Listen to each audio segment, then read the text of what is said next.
That's perfect. Good. So once again, apologies for my hoarseness. I sound like the frog in my throat, but the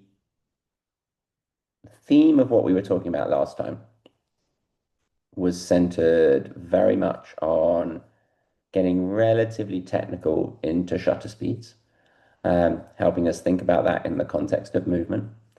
And then I gave you guys actually a very abstract theme, which is good because it got you all thinking. And this group is very proactive, which is great. You guys all send me pictures, you all send them to me on time. We've got a lot of really interesting photos to look at today, which I think is going to set a launch pad to take me off on a few tangentials to teach you a few new things as well. Before I launch this, I know some of you had messaged me and you had some issues with shutter speed, with trying to get it right, with exposure, with various things. Just hold off on those questions if you can. Hopefully, I'm going to address them as we go through today's class. Um, but if I don't address something and I'm talking about your photo and you had a particular issue with it or you weren't sure about something, as you know, no question is a silly question. This is a very open, non-judgmental group. Please do ask. I want to make sure that everyone feels super confident moving forward. And today's actually our last lesson. So I'm going to try and kind of tie everything up at the end and then see where we go from there. Does anyone have any questions before I launch in? Nope, everyone's good. Perfect. Okay, great. So let me share my screen with you guys. Just making sure as well, actually, sorry, a housekeeping thing for a sec. You all received my email yesterday, correct? With the Zoom link. Perfect. Yeah, I'm not sure why one time that didn't go through to you all, but in future as well, if we do future classes, you should always expect a Zoom link from me 24 hours before the class. If you don't get it, reach out to me because something went wrong on the tech side. Okay, so with that, let's launch in and let's start looking at how you guys did. Okay, so I've purposely mixed and matched some photos here. So we're kind of going to jump between the two themes, but there's a lot of crossover with them. Um, the first theme we thought about was decay, which was getting you to think creatively, abstractly, out the box, but also set no limit on really genre. Could be portrait, could be landscape, could be floral. You guys covered the whole gamut, which was really interesting, while again incorporating a lot of the principles that we've talked about. When it comes to for decay, most of the time, most things in the world move. And if they don't move, you move, unless you're on a tripod. Unless you have your camera on a tripod, it's basically the only time that and you're taking a picture of a vase in your house and there's no wind, then there's no movement. But there's very few scenarios in the real world where movement doesn't have to be accounted for. So I thought I'd start with this picture. Lovely, great portrait, like beautiful expression captured on the lady's face. Where do we think the light is coming from when this picture was taken? Feel free to unmute yourself and not the person who took the picture, see if anyone else can guess. Okay, okay. Is it coming from, is she The looking left. or is she, sorry, say that again. The left Mm, you got or it. back and left. So the light is coming from right here. And actually, you see these little things in her eyes? These are called catch lights. You see these a lot if you ever see like a celebrity photographed for a magazine or you see a really good portrait. We tend to want to get these catch lights in the image. And usually those catch lights, if we zoom and zoom and zoom in on them, reveal the light source. Hard here because this is a little bit side on, but I believe, correct me if I'm wrong, whoever's taken this picture, but this looks like a window lit portrait. So this looks exactly like some of the things I've alluded you said. So really well done. This looks like there's a window or some type of light source here, creating very natural light on the subject. She's looking like into the light, but not having to squint. Look at the shutter speed. One, in fact, I'm going to turn this black a little bit easier for you guys to see. That easier to see the numbers up there. Yeah, good. So 1/250th. Now that's right in my comfort zone of 125 over 1/500 for capturing things that aren't moving incredibly fast, She's not a hummingbird, but also not trying to show the movement. We don't want her blurry. This is like street photographers, travel photographers, portrait photographers hang out in this space the entire time. And this is smack bang in the middle, which is great. Who took this one? My mom. Oh, just shout out your name because we can't, a lot of people can't see you. So who is it? Is it Lucy's? Huh? It's yours, Lucy's, right? Yeah, yeah, it's I perfect. I my just mom, 90 years old. Not decaying, aging. oh, it's a beautiful picture of her. It's very, very nice. And what the settings here, nice low ISO, little noise. You've got your 85mm lens, which is a fantastic lens for portrait. Look at the shallow depth of field Lucy's also created here. I've talked to you guys a lot throughout the course of these sessions about whether you take a picture of a flower, an animal, a person. One big thing I always want you to look out for is distracting elements in the background. We don't want a palm tree growing out of her head. We don't want to be able to necessarily see what's back here. One way you can remove a distracting element is you can move. You can zoom with your feet. You move slightly to the left, you move slightly to the right, the thing behind her disappears. Another way to do it is to create a shallow depth of field, which Lucy has done here with a small f number. Don't worry if that doesn't mean anything to you. But for those of us with cameras here, but you can also do it on your phones. I've shown you how to do that. That's the 1, 2, 3, tap and hold to focus. Lets this all go blurry. I'll give you a little professional photographer's hack as well, trick, especially if you're shooting on your phone. But if ever you want to create more of this bokeh, and this is bokeh that we see here. Bokeh is the photographic word for the blur created by a camera lens. So if ever you submit something to GCA or any other photography competition, or you're talking photography chat with someone, you may hear someone say, hey, like Cindy, great bokeh. Like, Pam, great bokeh. Sue, like, well done on getting that bokeh. It just means the blur. And that's achieved when we have a shallow depth of field. And one good way to be able to get a shallow depth of field without necessarily knowing anything on the technical side is just to move closer to your subject. When you zoom with your feet, when you decrease the distance between you and your subject, the amount in focus from the front to the back, which is the depth of field, compresses. So Lucy could have taken this exact shot and she could have been 10 steps back and you would have been able to see way more of what was in the background without changing any camera settings. And this is something I always recommend to people, especially for those of you who are really interested in like floral photography or still life. Like hopefully Lucy's mum like won't bite, but people are scared often with people to get close. But a flower's definitely not going to bite. A still life's not going to bite. Don't be afraid to get close. Now, for some of you, there's a limitation there because when you get too close, your camera won't focus.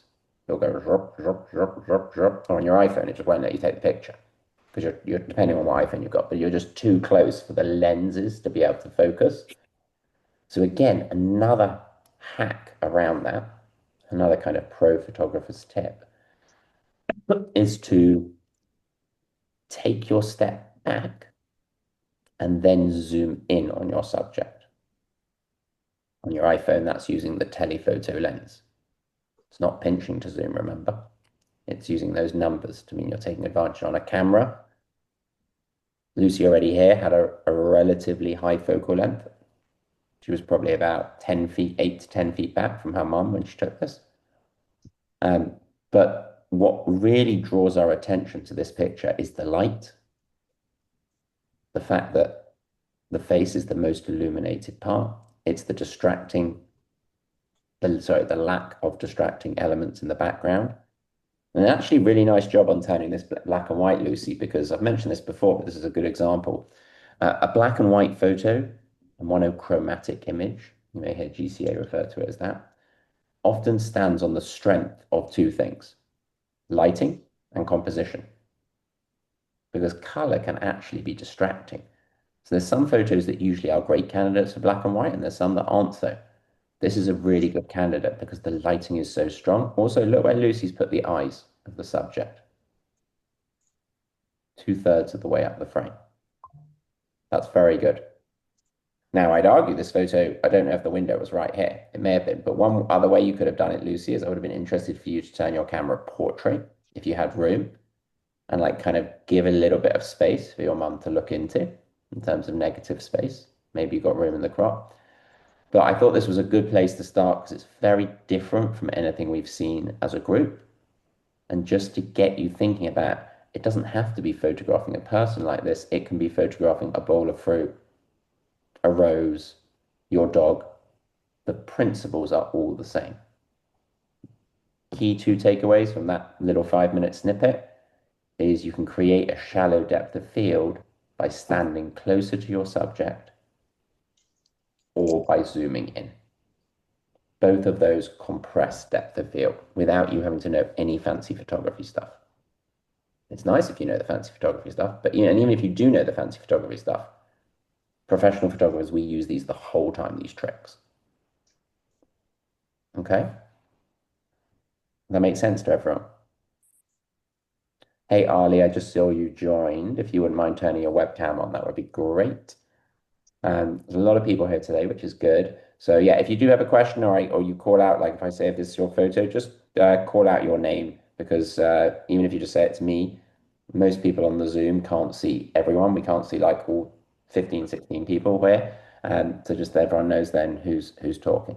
But really nice job, Lucy. Lucy, was the window right here? Yes. Yeah. Yeah. It's just right, like next to her bed. Yeah, it's beautiful. And there's a phrase in photography, window light is the best light. It creates this very soft, diffused, flattering light that works amazingly for portraits and for flowers and for still life. Really for anything. So Thank nice, you. very nice job. Thank you. Let's take a look at this one. This one's really interesting. So this one, we've got two strong core, and I'm going to spend basically the entirety of this lesson today showing off all of your pictures because you guys sent me so many and there's lots of things I can teach off them. Look at this one. So this one, so there's a lot going on, but let's ask someone. And Kerry, where does your eye go in this picture? Um, sorry. It goes right into the tube Yeah, or the bell. yeah. Show of hands. Whose eye goes into the tube or whatever this is? Okay, whose eyes go to the mountain? Okay, a few. But the majority of you went in here. Now, I think you went in here because of the scale, and this photo is very interesting on a number of levels. One, whoever took it, well done for getting down low. That made this thing look ginormous. It made it look bigger than the mountain. That's playing with scale. Scale is a big word in photography. Secondly, by going down low, you've actually emphasized a number of leading lines that are leading you to this structure. Three, arguably turning it black and white, again creates a very nice, like, calming mood to this picture. I'm not crazy about that back there. I probably would have moved one step to my left this way, and then this tube would have obscured that. I think because that's on the edge of the frame and it's relatively bright and contrasty especially compared to the mountain back here, it maybe tries to keep you on this side of the picture. Whereas actually what I want to happen in this picture is I kind of want to follow through up to the mountain. But lots of strong, let me get the settings up here actually so you guys can see the settings. So again, you can see the shutter speed is right in our comfort territory, 1/160th. F number 6.3, that's giving a relatively shallow depth of field. That's why the foreground is sharp and everything else is blurry. Nice low ISO. Now, the reason I thought this picture was really useful to show you is there's a lot of times where we take pictures where we have what I would call two competing elements. Two main subjects. There's not just one. For Lucy's portrait before, there was obviously just one focal point. Here we've got two competing. The question is, how do we get them to balance each other out? How do we get them to feel like they're part of the same picture and they're not two photos split in half? And the easiest way to do that And for those of you with Lightroom, you can see me play with this, but this is something you can just think about in your mind, is there's a principle in photography. You've heard me allude to something called the golden ratio during some of our classes. And the golden ratio usually looks like a spiral like this. And it's a whole mathematical formula, and it says that arguably our subject should sit at the crescendo of this spiral. But the golden ratio also is very helpful because it creates something called this. This is called, if you look this up in a photography textbook, this is called the golden triangles. And it's basically, I'll do it in a nice gold color. It's 1, 2, 3, 4 triangles that are created in your frame by running a diagonal line from one of the top corners to one of the bottom corners. And then the golden ratio, which is this magic like 1.6 to 1 number, is like plotted here, and then you just join it up. And this can go both ways. So this can go top left to bottom right. It can also go the other way. Now, why am I showing you this, and why is this useful? Well, it's useful because if you imagine drawing a diagonal line from one corner of your image to the other, the rule, and again, there's no rules in photography, but the general rule of thumb is that if you have two competing elements, that they should try and both lie along the same diagonal line. That brings, as a photographer, I'd say a golden ratio balance to the image. So we haven't quite got it here. You need to go a little bit lower. I can try and crop it to show you. Let's see if I can get there. I may not be able to get there, but I'm gonna have to chop some of this off, but it doesn't matter. Gives you the idea. Now I think, yeah, there you probably go to the mountain more. Although I do like that crop. That's an interesting crop. But there's a lot of times, especially in landscape photography, I'm taking a picture of my wife and kids, and there's the Golden Gate Bridge behind them. And I'm like, how do I make that both feel balanced? What I usually would do is I put like my wife and my kids like over here on like the bottom right-hand corner, and then I'd have the Golden Gate Bridge like up here somewhere, like lying along that diagonal line. I don't want it growing out their heads. So when you're photographing people and you're like traveling or you're on vacation or you're walking around Seattle and you want to provide balance between maybe a person you're taking a picture of and the background, this is a great thing to keep in mind. Unfortunately, almost no cameras have this diagonal overlay, like you have the grid. You can't see it, as in physically see it. You just have to learn it and you have to remember it. But it's a really good way. And there's a couple of other photos coming up later on that I'll use the same principle on to keep two competing elements balanced. But whoever took this, whose was this? I think it's June's. June. I Yeah, don't. she's not here though. She's not here. Well, nice job, June. I was intrigued to know where this was and what it was, more importantly. But it's a very interesting structure, and the juxtaposition between like the old man-made and obviously the mountain in the back served to balance the photo very nicely. One thing I'll say for June and for everything, the only negative I would probably find in this picture is I would imagine that it was a cloudy day. It looked like it was really foggy and cloudy. It was a bit of like a damp, dark day. But we would probably want to avoid the sky being totally white, overexposed, the whole thing. I probably would have just slightly increased your F number, June, here, maybe to F8. That would have made the picture darker, or increased your shutter speed just to bring a little bit more detail. Let's see if I can do it here. Yeah, kind of, and kind of do it. A little bit more detail into so you could see some of those clouds. They're there, but I don't want that area to be completely overexposed. And there's tons of ways that this could be cropped. Like if I do it like that, I mean, that's a really interesting picture. I want to know where it was, but never mind. And Oh, watch it's Adam, it's at Ruston Way. It's from the old refinery, one of the pieces from the old copper refinery that was there, and they've done a walkway and a park on the Nice. water. Very good. Thank you for that. Yeah, really. And again, like if you're ever here and you want to like go and take pictures, it looks like there's tons of opportunity, even just photographing within this old tube. And like June could have come and stood here and taken a picture just of like these things. Again, if you would have wanted the whole thing in focus, let's call on someone. Nick, good morning. If June would have wanted the whole thing in focus, what do you think she would have had to do to her settings? Higher f-stop, Yeah, you much got higher f. yeah, much Or higher. you could move back. Yeah. Yeah, you could move back, but even moving back when you have a landscape this big is only going to do so much. So yeah, higher f-stop was and also the lens that June took this with was relatively zoomed already, 70 millimeters.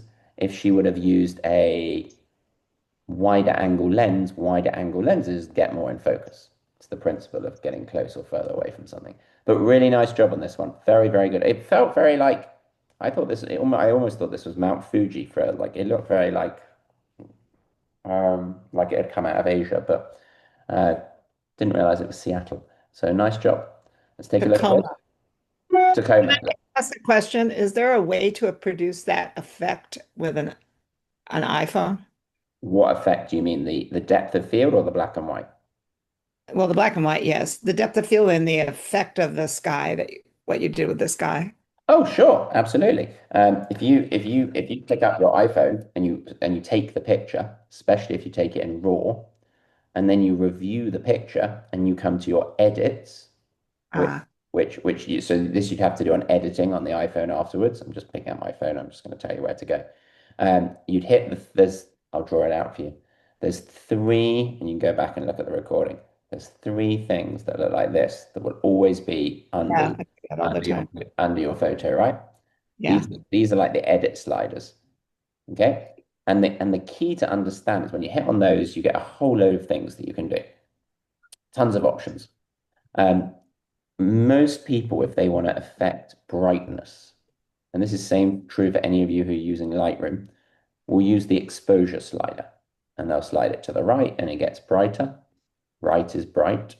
And they'll slide it to the left and it will get darker. That's a bad move for a picture like this.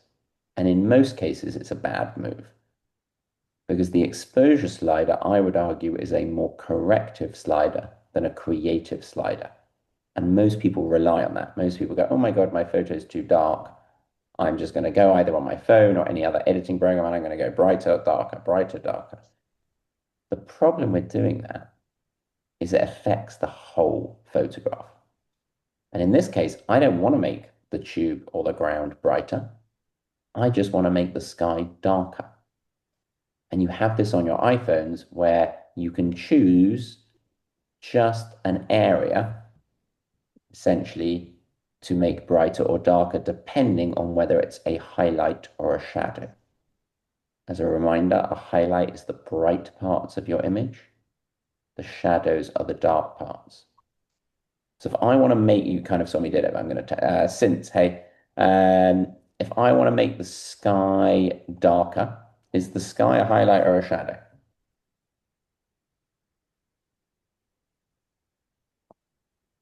You're on mute, but I think I heard you. I'd say a highlight. Yeah, it's a highlight. The highlight are the bright parts of the picture.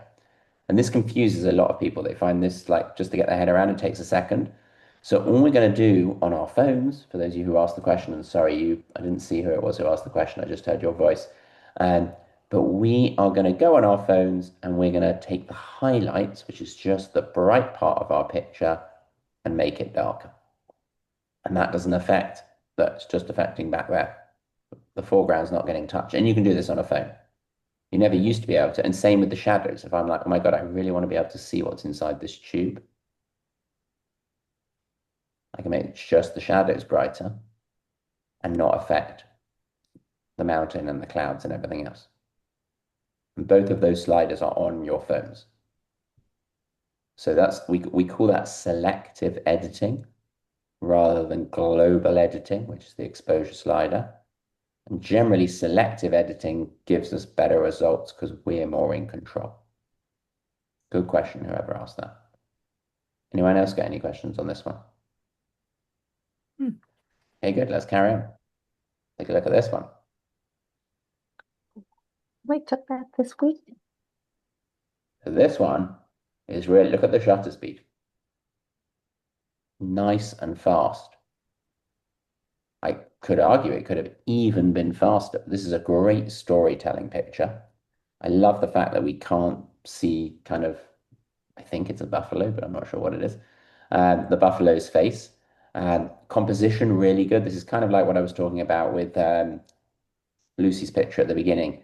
Well done. I believe this is Nick's picture. That Nick has left empty space, negative space for us to follow this in. If the normal person who probably never had a photography lesson would take this picture and they would just put this smack bang in the middle like that. That's how most people would crop it.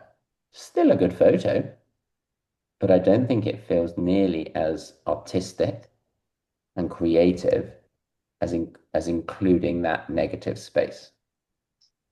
The only thing, I'm not sure, looks like there's a grass or something down here, Nick. Given that everything else is kind of so overexposed, there's a couple of like elements here. I probably would go back in and take those out, especially the one on the bottom left. I was wondering about that too. Unfortunately, it hasn't been the greatest snow year in Yellowstone, so there's a lot of grass, more grass showing than you'd want in the wintertime. Yeah, you can take it out. You can do it on your phone or on Light. I just Yeah. took it out there. I just took it out there to show you. I just think as well because the grass is the same color as the animal, or very similar, in that it just tries to pull. I thought at first it was a mark on my screen, um, but really, really, really nice shot. And the key, everyone, the big takeaway here from Nick's photo is the fast shutter speed. If he would have photographed this in my comfort zone, 1125 to 1500, the animal's going to be totally blurry.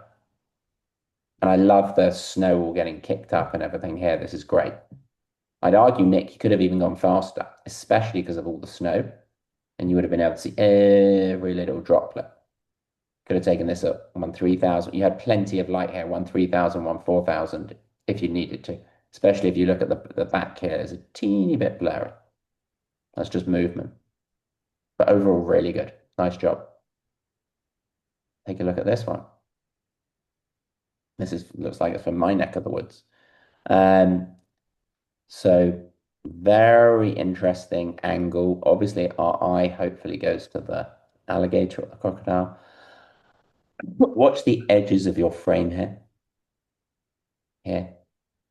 Watch out for that. I would probably cut that out. That's what we call a specular highlight. You've heard me talk about that before in other classes. That's a bright part that's distracting on the edges of your frame. And I think simply by cropping that out, our eye is going to straight away go more to the alligator. Let's see what time of day this was taken. This looks like it was taken not in the middle of the day, but towards the middle of the day. Let's see if I've got the information here. 9:08 a.m. Not sure if that's right. Correct me if it is. But quite harsh sunlight here.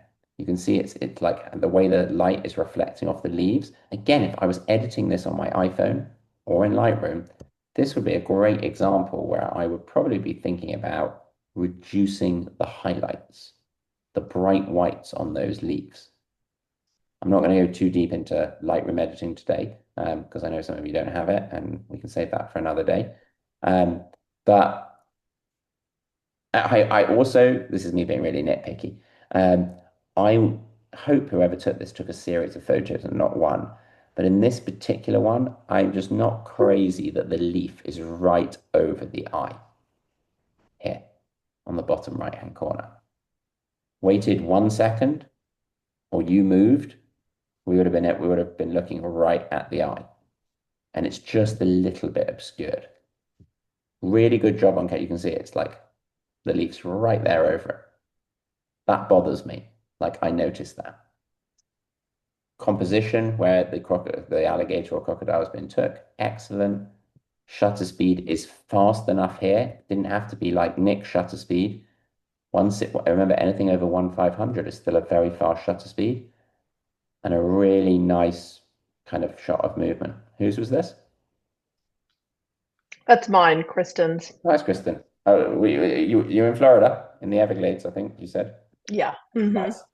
So you hopefully, Kristen, you see what I mean there. Just that leaf over the eye might, but as you've taken it, settings wise, very good, excellent, really good.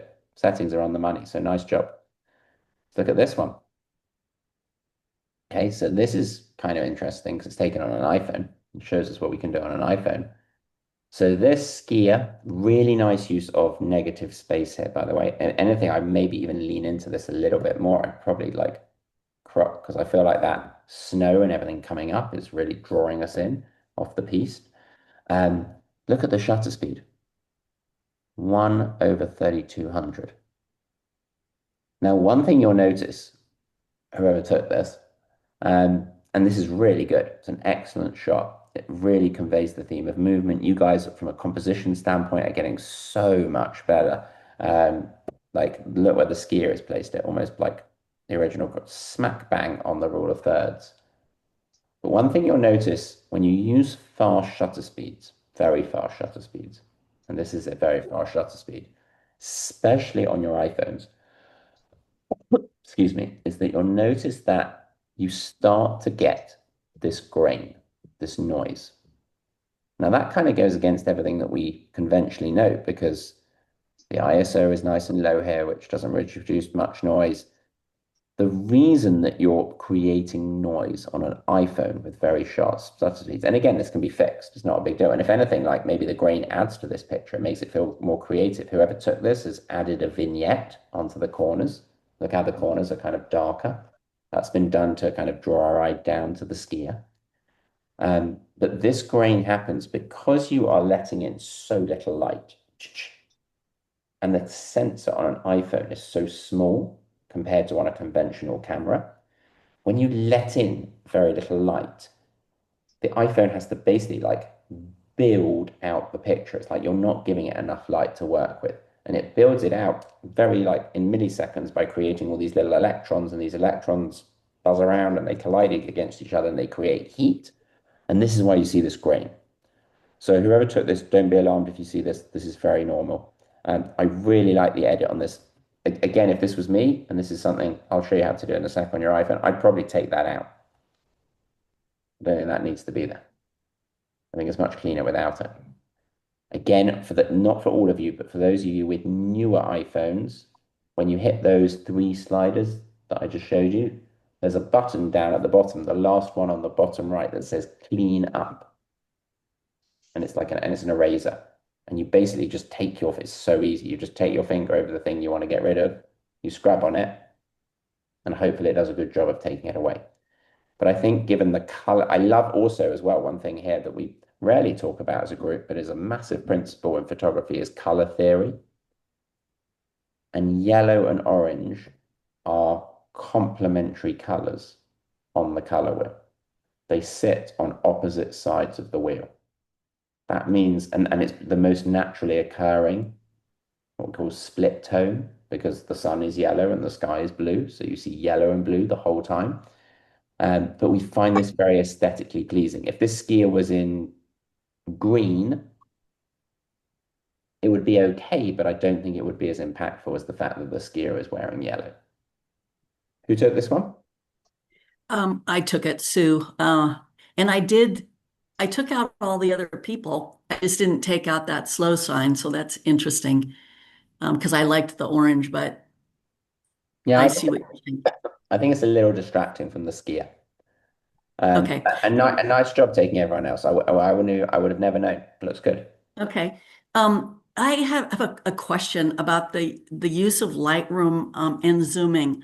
I Yeah. just couldn't zoom well enough. It's only got those 3 or 4 settings and maybe just a little bit of zoom in Lightroom. You mean When I the was you mean you're saying the lenses, the ultra wide, the wide, and then the T, the telephoto wasn't giving you enough?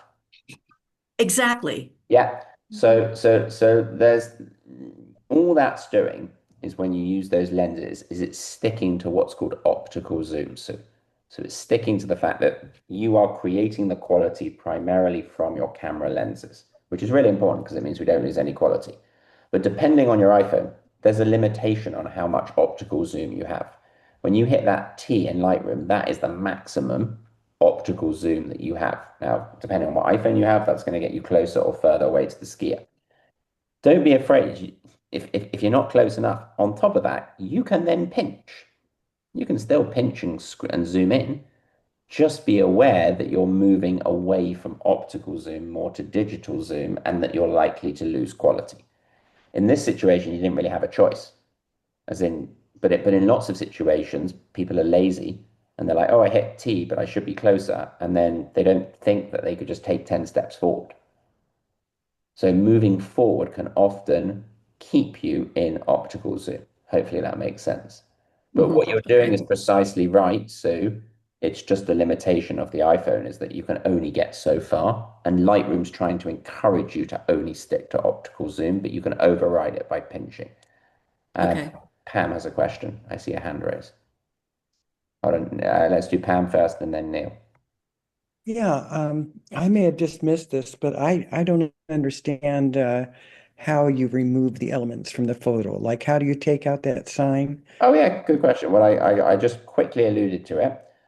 But again, if you go, and I'm not going to spend too much time on it, but if you go to those sliders on your, so if you're viewing a picture and you go, this is on an iPhone, and I'm presuming Pam, you're asking for an iPhone. You're asking for an Yeah. iPhone. Yeah.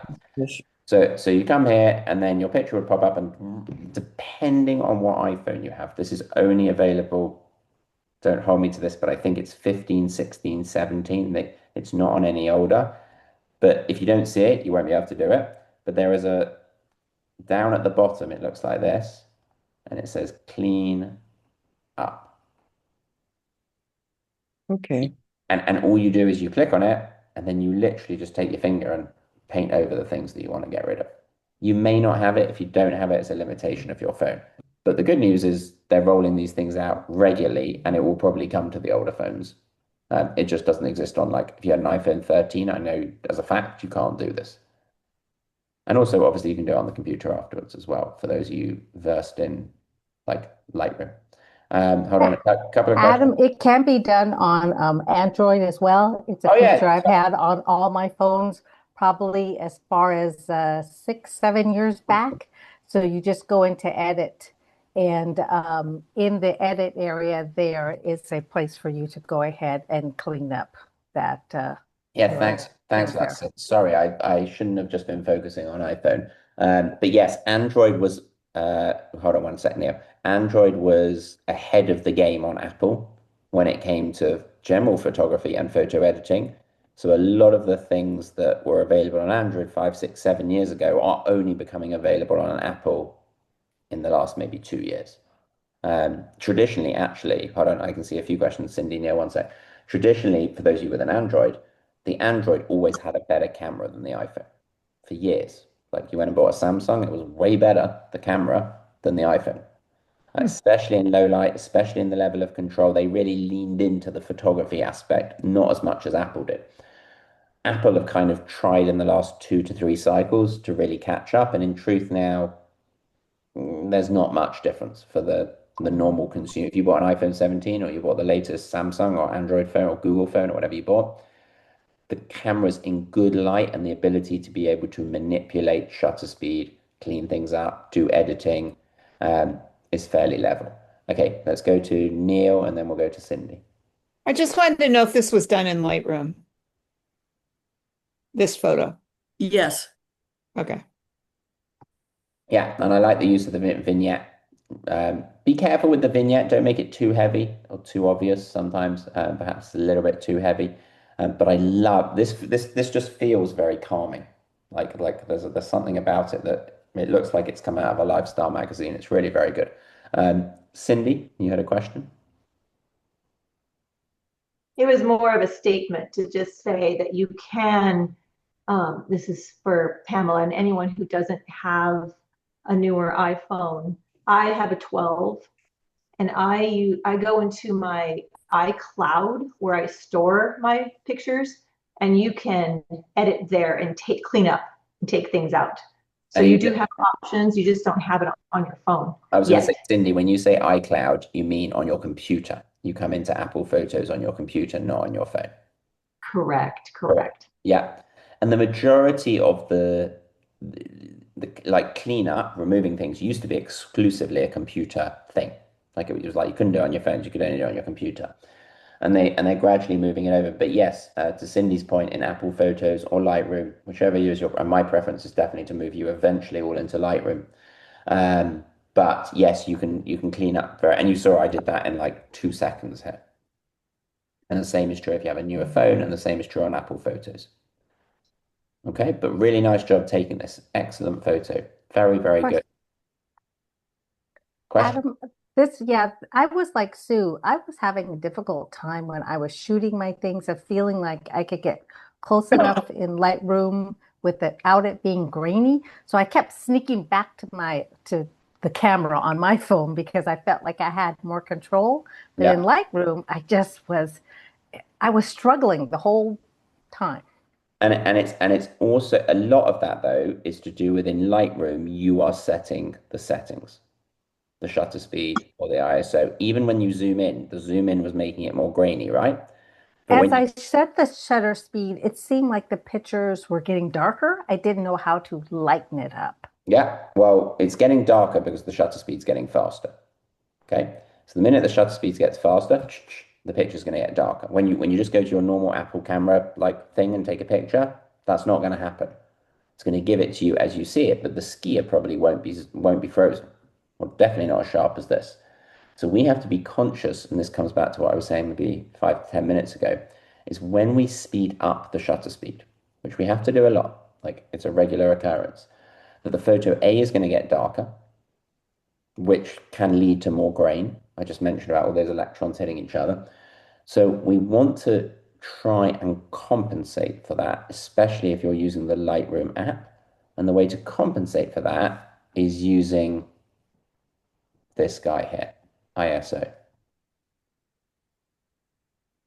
Show of hands, who knows what ISO is? Put your hand up if you know what it is. Okay, that's worthy of me spending 5 minutes on it.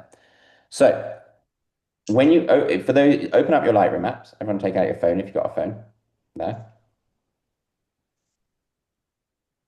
And this since is a great question. It's like a limitation that we hit, but I'm actually going to share. Let me just share something with you guys really quickly. It's a really good question. So, show of hands, how many people shot or have ever photographed with a film camera? Okay.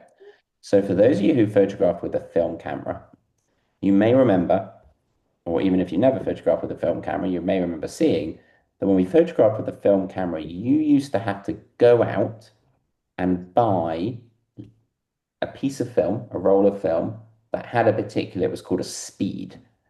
But rather than a speed, I'm going to call it a sensitivity. It was how sensitive was that piece of film to light. That's ISO. So if you knew you were going into a really dark situation, or you knew you were photographing skiers with a really fast shutter speed, so you were cutting the light to the camera, you knew you needed a brighter piece of film to stop the picture becoming dark, underexposed, grainy, especially when you take a really dark picture and you try to make it brighter, you create a ton of noise in the shadows of the photo. So ISO used to refer, I'm going to share my screen quickly. Let's share my screen here. So ISO used to refer to how sensitive a piece of film was to light. This is super easy to understand when you get it. The higher the number, so the higher the ISO equals more sensitive to light, which equals brighter photo.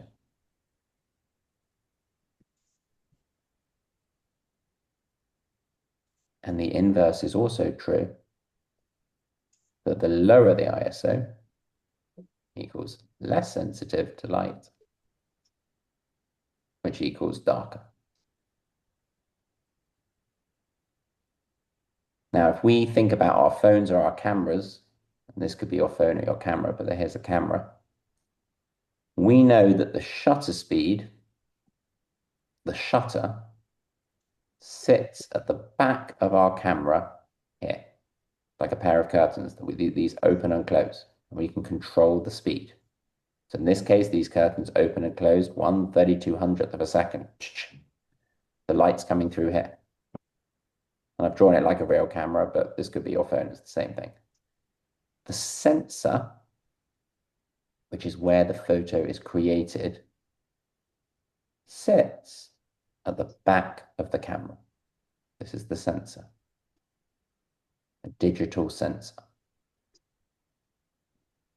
And now, sorry, I'll keep that diagram up actually for a sec. I see a few of you are drawing it. ISO refers to how sensitive is our sensor to light. That's how sensitive is our sensor to light. And the beauty of digital, unlike film, where you would stick a piece of film in and you'd have to take 28, 32, 36 pictures, and you couldn't change it until you took out the film and put in a different piece of film, is we can now constantly change how sensitive our sensor is to light. So ISO works here. It's the sensitivity of the sensor to light.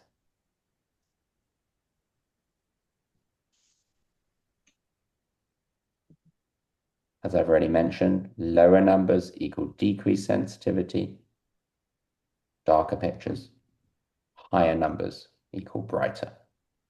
So the question is, why on earth do I even need to tell you this? Why would you use this? Like, why is it useful?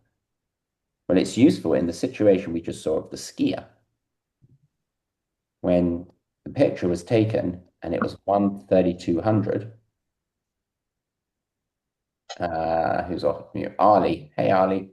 1/3200. Do you think that would make the picture bright or dark? Brighter. Other way around. Darker. Because Dark. it's a fast shutter speed. So it's not letting in much light. The curtains are opening and closing really fast. But it freezes the skier. So by freezing the skier, which is our non-negotiable, but we end up with a photograph that is too dark. What do? Well, in order to stop it being too dark, we just dial up the ISO. So rather than the ISO be at 100, the ISO could be at 800. Adam, I sent you a photo that is a mess that did exactly that. Okay. We'll take a look at it. We'll take a look at it. As in you didn't adjust the ISO, or you did adjust the Well, ISO? I did it in Lightroom. It looks really funny. It's a rose that's all sort of speckled. Okay, yeah, that's probably why. So I thought that explains what happened. yeah. So main takeaway here that you guys have to remember is and you can see this on your phones when you do it on your phones. If you go in the Lightroom app, by the way, and you look, I think it's the fourth one along off the top of my head. I can go and look in a sec. It's either the fourth or the third one along on the top. It says ISO, and you have a slider that you can make it brighter if you go to the right. You can make it darker if you go to the left. And you'll see that happening. You'll see the photo getting brighter and darker. But the important thing is that we use this to basically cheat the camera to think it's brighter than it really is, to allow us to use a faster shutter speed. That's one use of ISO. There's tons of uses, but that's one use. Now, like all variables in photography, I like to say ISO has a creative side effect, and this is going to kind of answer Neil's question and Sue's question and Cinz's question. ISO, when it's too high, so 100 is really low, 6400 is considered really high. The better the camera you have, the newer the phone you have, the more you'll be able to push the ISO without creating something called digital noise. And this digital noise, we just saw it in the sky on the skier picture. It's like little dots. It looks almost like gray. And you see this if you look at a lot of old film pictures. You go to a museum and there's like street photography from the 1930s, 40s, 50s. You're going to see that it's got like tons of grain in it. part of that grain is digital noise, is that they were using a piece of film with a high ISO.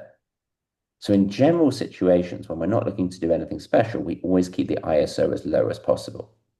And I would actually recommend in Lightroom, if you're using your phone and this is somewhat of a beginner group, that we actually keep it on auto. But we know when we use a fast shutter speed that we then have to harness it. Now, how high can you go without noise being an issue? Yeah, depends on the quality of your camera. For some cameras, it's 1,000. It's always going to be somewhere between the 1,000 and 5,000 range. And if you go beyond that, you're going to have so much noise.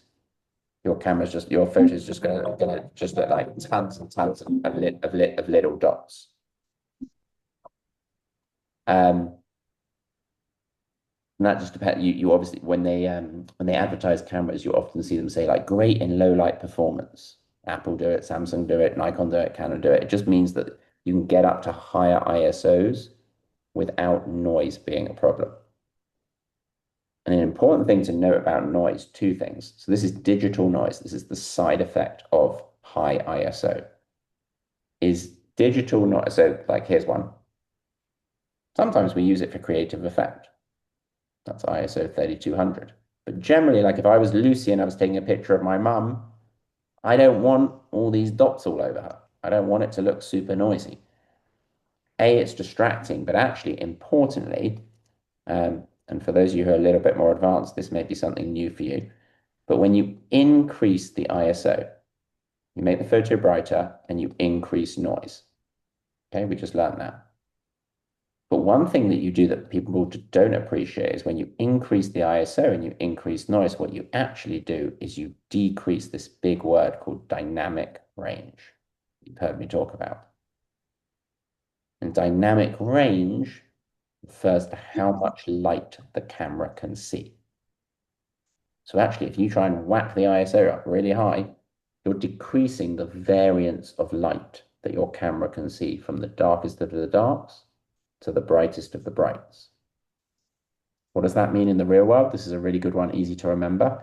Higher ISOs equal decreased dynamic ranges, which I always try to teach people just to help them remember it, as the 3 C's. When your ISO is too high and there's too much noise, you are going to decrease the color in your image. That's the first C.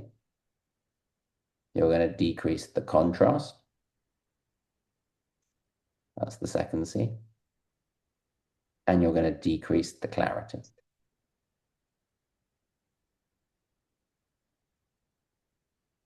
And the same is true if we go the other way. Like we generally want to keep our ISOs as low as possible because we want more color, we want more contrast, we want more clarity. Ultimately, we want more dynamic range. I'll leave you one other useful thing on ISO that you may or may not realize.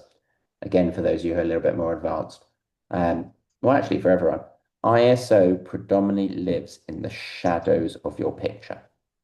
More noise is creating in the dark parts than in the bright parts. It's a disaster if you use a very high ISO and you majorly underexpose a picture. And then you have to brighten it. That's going to create a ton more noise than you want. It's going to like layer noise on top of noise. And the rule of thumb and where ISO is really helpful is ideally what we want to get out of the camera. Like Sue and Since were having this like ceiling that they hit, which makes sense, is ideally what we want to get out of the camera is we want to get a well-exposed picture. We don't want a picture that's kind of a bit dark and then we're like, oh yeah, we'll fix it afterwards. Oh, it's a bit bright, we'll fix it afterwards. When you start playing with those sliders, whether it's on your phone, whether it's on iCloud, whether it's on Apple Photos, whether it's on Lightroom, whatever it may be, whether it's a JPEG or a DNG. Last time I think someone asked me about a DNG, remember a digital negative, is we want to make sure that we get the best possible exposure out the camera. Because the more we do with it, especially if we make it too dark, we are going to create this digital noise, which usually, not always, but usually is unwanted. Okay? Hopefully, did everyone manage to find the ISO button in Lightroom? Lucy, you have a question? Go for it. You're on mute though. You're on mute. Lucy, you're on mute. Just take yourself off mute for a second. So in terms of, 'cause I never tried the iPhone, I'm just curious. For daytime or nighttime, do you have a cutoff ISO Yeah, good question. And again, daytime or nighttime? yeah, are you asking on Nikon or are you asking on iPhone?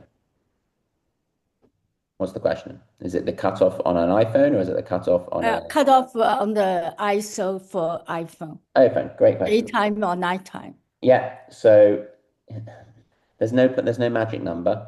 Again, it depends on what iPhone you get. As the iPhones get better, the sensors get bigger, the ability I'm to going to get 17 Pro. Okay. So well, I'll tell you on the 17, you can get your ISO to about 1600, which is pretty good for a phone. For both either day or night. Yeah, actually, most of the time, though, when we shoot at night, if we have a choice, we Right, actually would rather shoot with a lower ISO and a slower shutter speed. But obviously, depends what you're doing. If you're photographing an event in the evening, then you have to raise your ISO because your shutter speed can't go so slow. And also for camera, do you have a cutoff ISO? It completely depends on the camera. I can't even give you like, this is what it is for Nikon, this is what it is for Canon. Yeah, Nikon. Yeah, but like the Nikon Z8, Z9 is going to be able to go up to like 5,000, 10,000. The Nikon Z5 can go up to 2,000, and Nikon D50 may only be able to get to like 1,200. I'll give you an example of how far the technology is moving. When I started as a professional photographer 22 years ago, and it was like right when digital was coming in, the first digital camera I had, which was a pretty good digital camera that I used to like photograph professional work for, I couldn't get the ISO above 400 without noise being a major issue. And every time you actually double those numbers, so when you go from like 400 to 800, 800 to 1600, you're doubling the amount of light that's getting to the camera. So it's a big jump.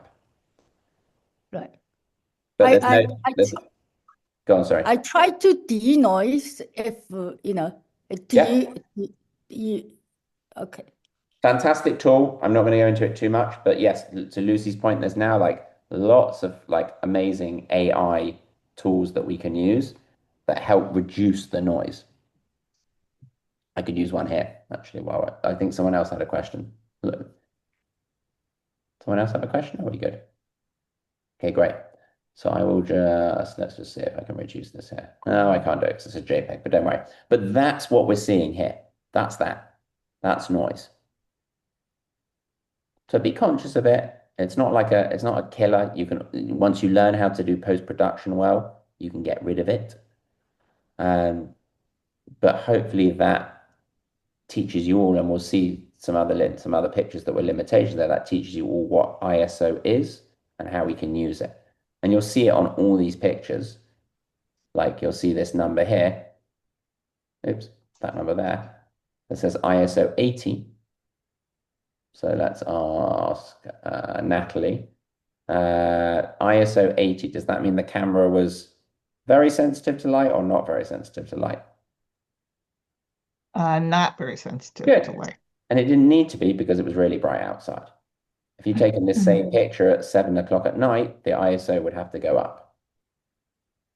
So that's a low number, and there's basically no noise in this picture.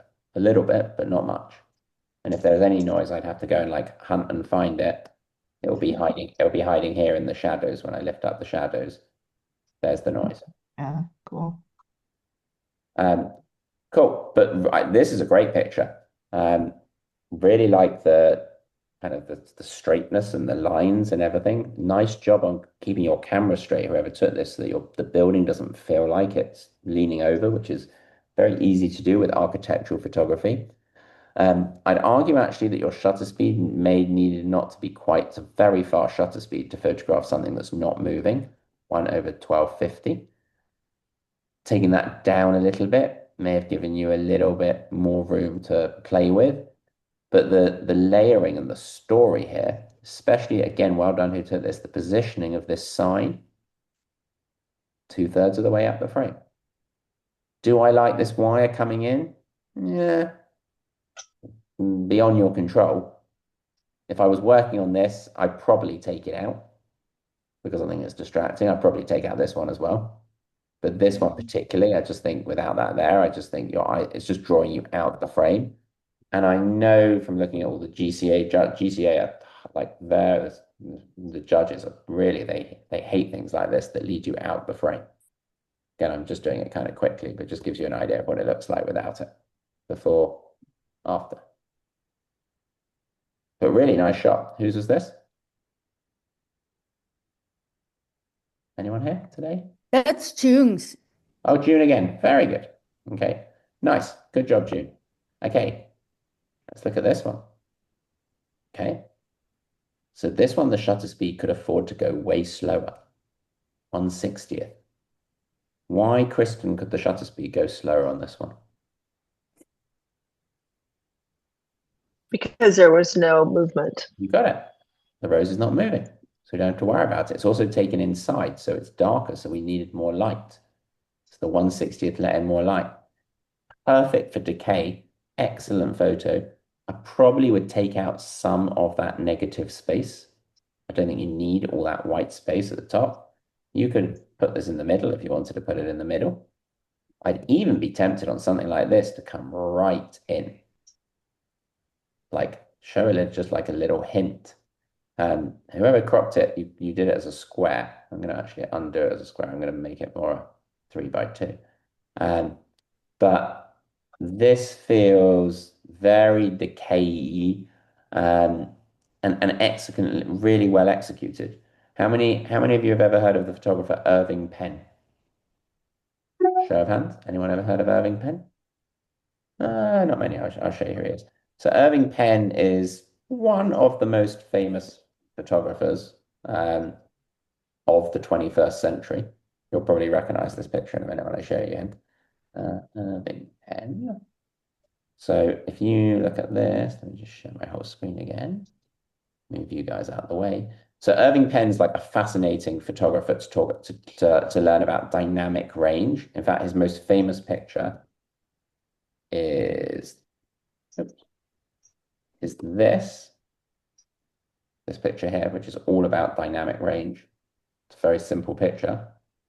But he was a fashion, still life photographer, 50s, 60s, 70s, 80s, all natural light, which is why I like showing him to classes, because everything he took was not with like tons of fancy photography studio equipment.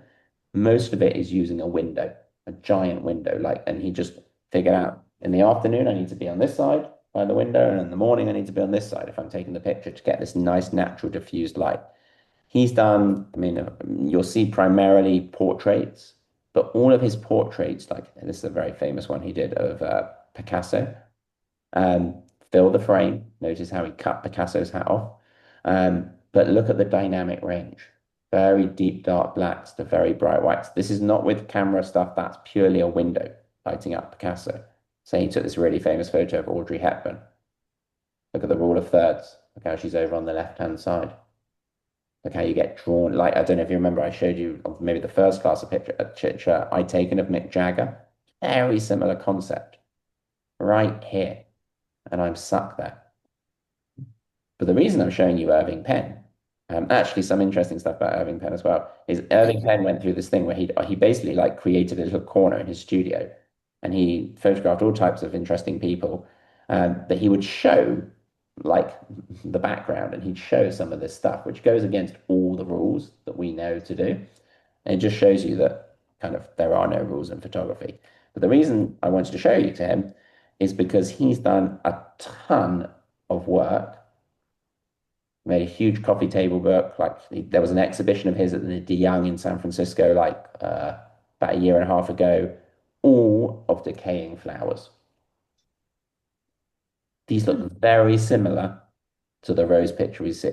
He loved photographing decaying matter. You see tons there. So he would he'd bring stuff into his studio, he'd kind of let it die, and then he'd take a picture of it. Lots of lay flats, but also lots of like all using window light. So he's a really good photographer to know or if you ever want any inspiration, like here he is in Vogue. Like he's mega famous. He's like maybe top 20 most famous photographers of the 21st century.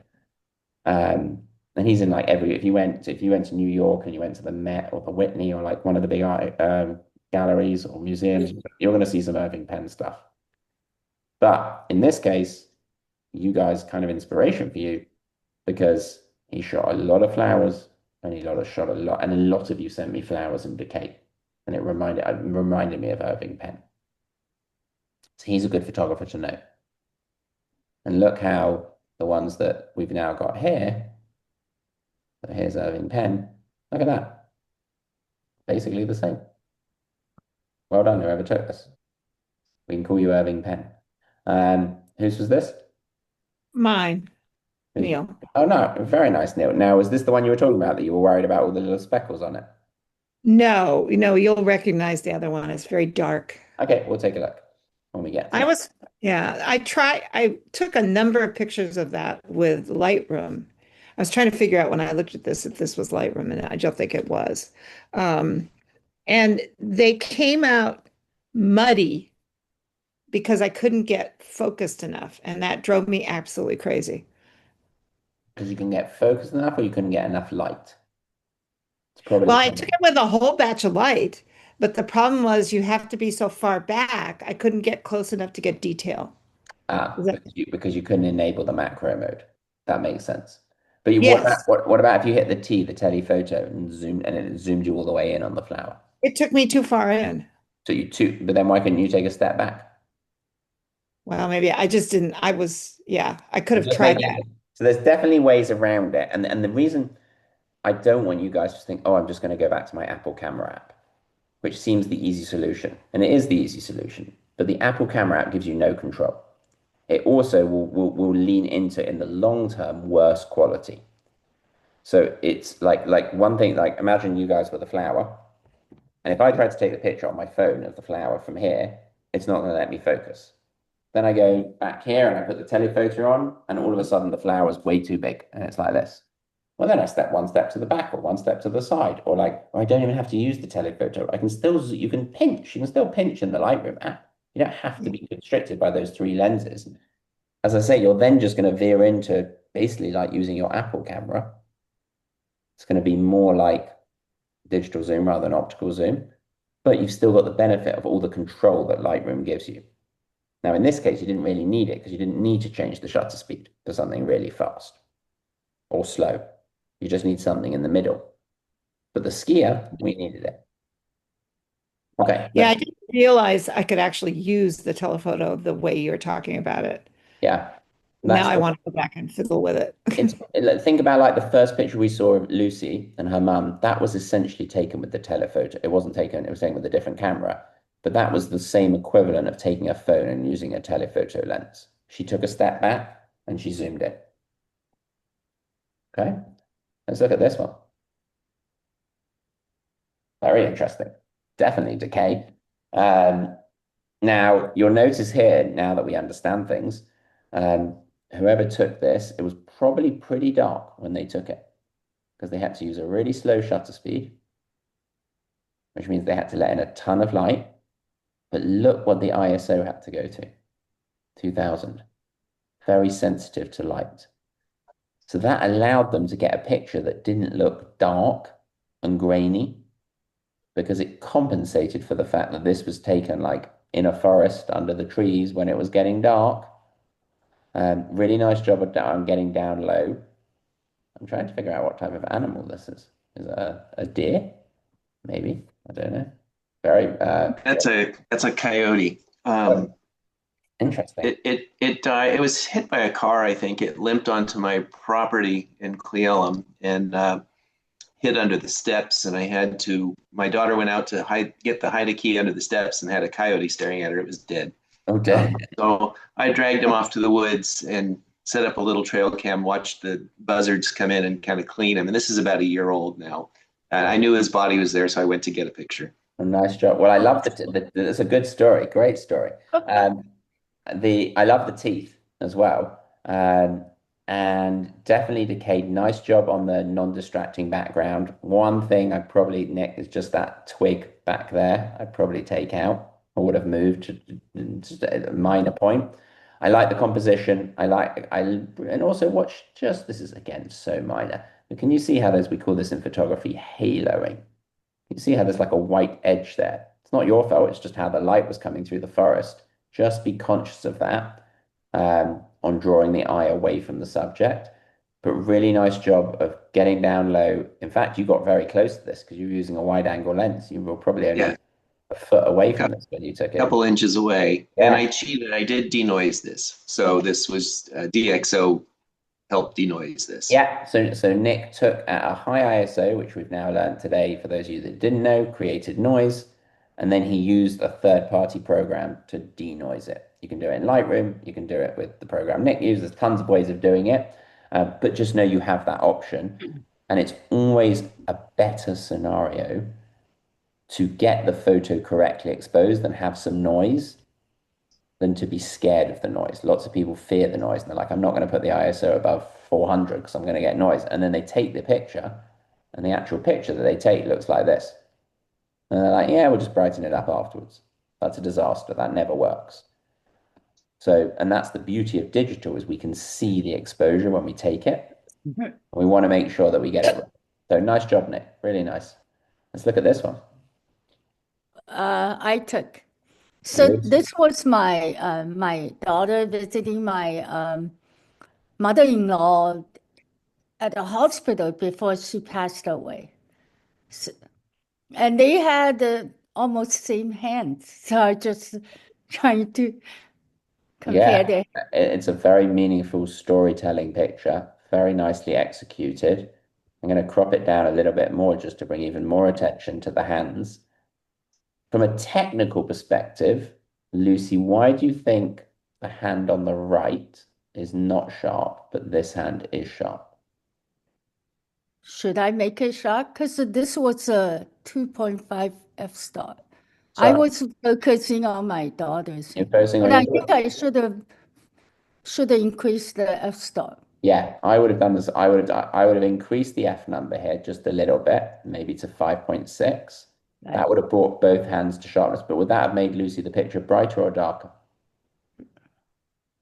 Would that have made the picture brighter or darker? Yeah, it'll make it darker. Good. Okay, so let's ask someone else. Okay, so given that the picture goes darker, okay, what do we have to do? Who have I not called upon today? Let's ask Carrie again. Hey, Carrie, what would I have to do to the ISO? I'm sorry, ask the question again. Okay, if the picture went darker and I need to brighten it up, does the ISO have to go up or does the ISO have to go down? It has to go up. That's it. You got it. So all Lucy needed to do here, if the picture was too dark, was put her ISO at like 500. It's kind of, do you know a good way to think about ISO actually, everyone? I should have told you this when I taught it to you a second ago. Think of it like inside your camera, you have an internal light dimmer switch. And you can turn the brightness up. That's the ISO going up. Or you can turn the ISO down. That's the dimmer switch going down. It's a really good metaphor to hopefully help you remember how ISO works. But really nice job, Lucy, on this. Lovely picture. Definite storytelling image as well.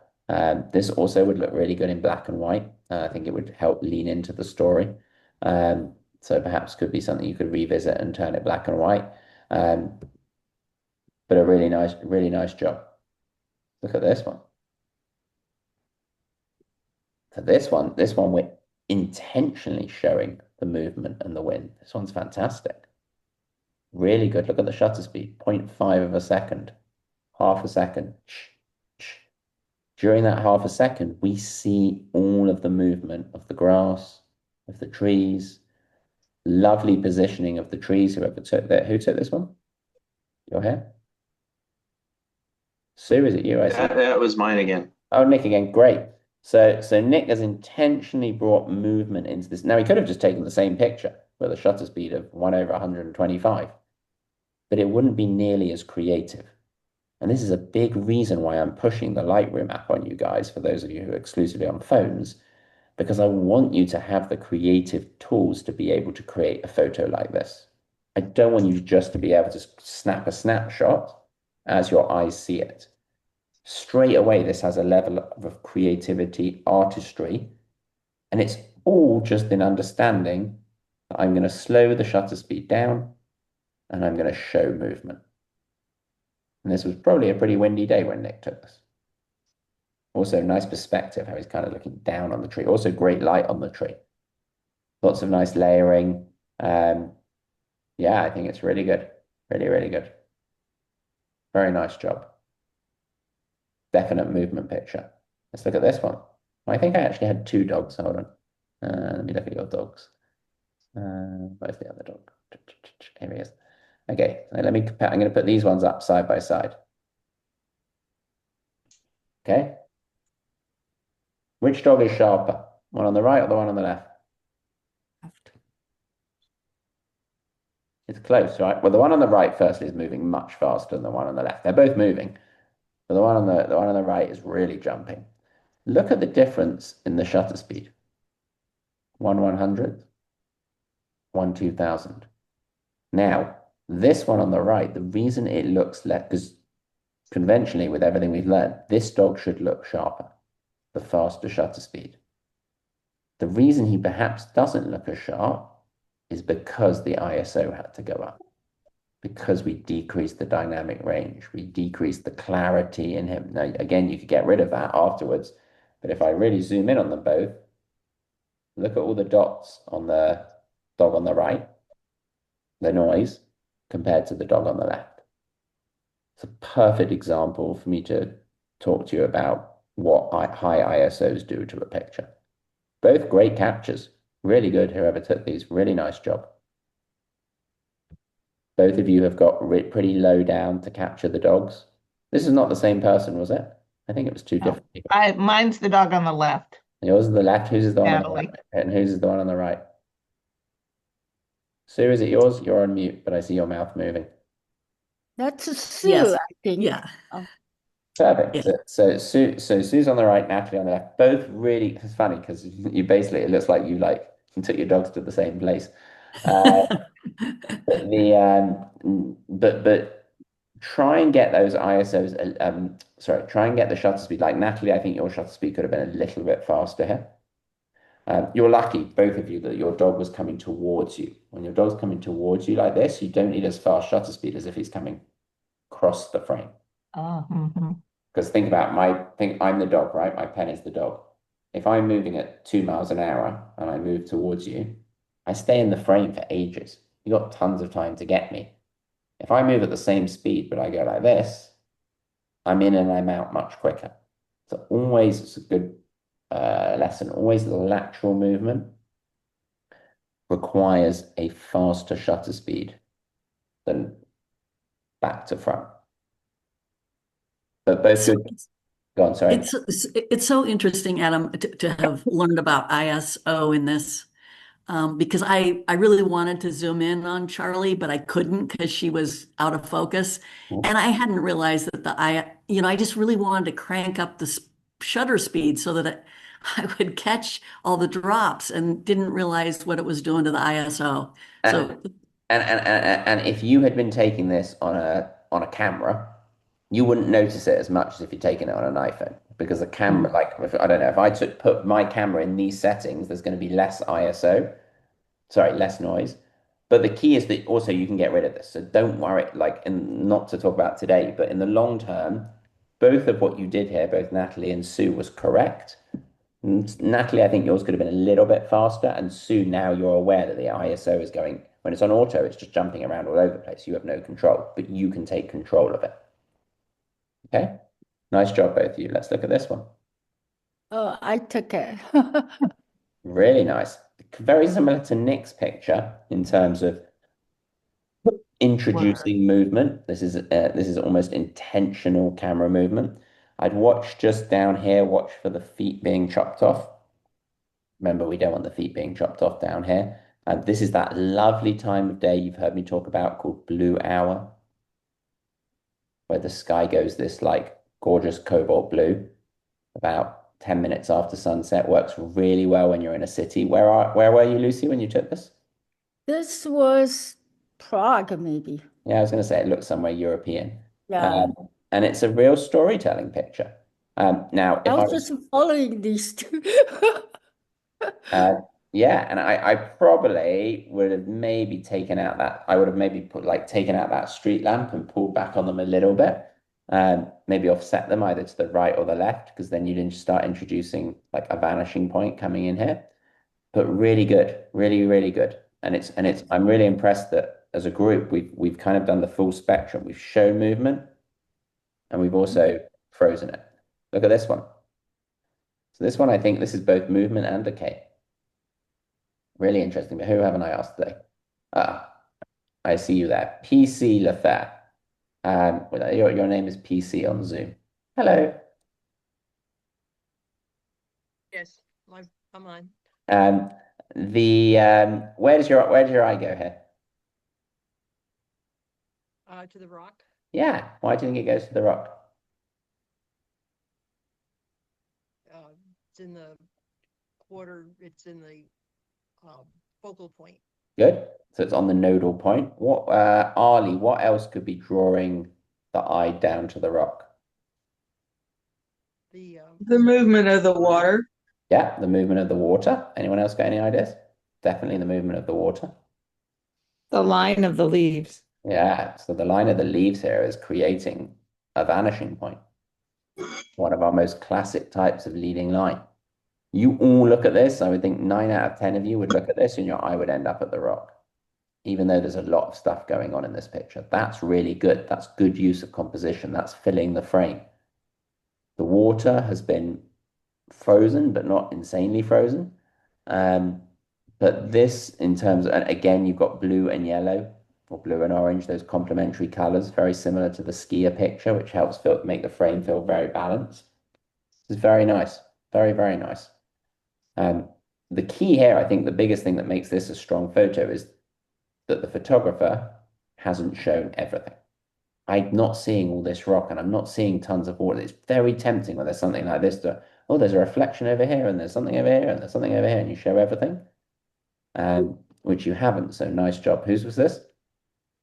It's mine, Kristen's. Nice job, Kristen. Really good. Really good. Let's look at this one. This one's all about light. Now, this one, this is just how I would probably crop this to that.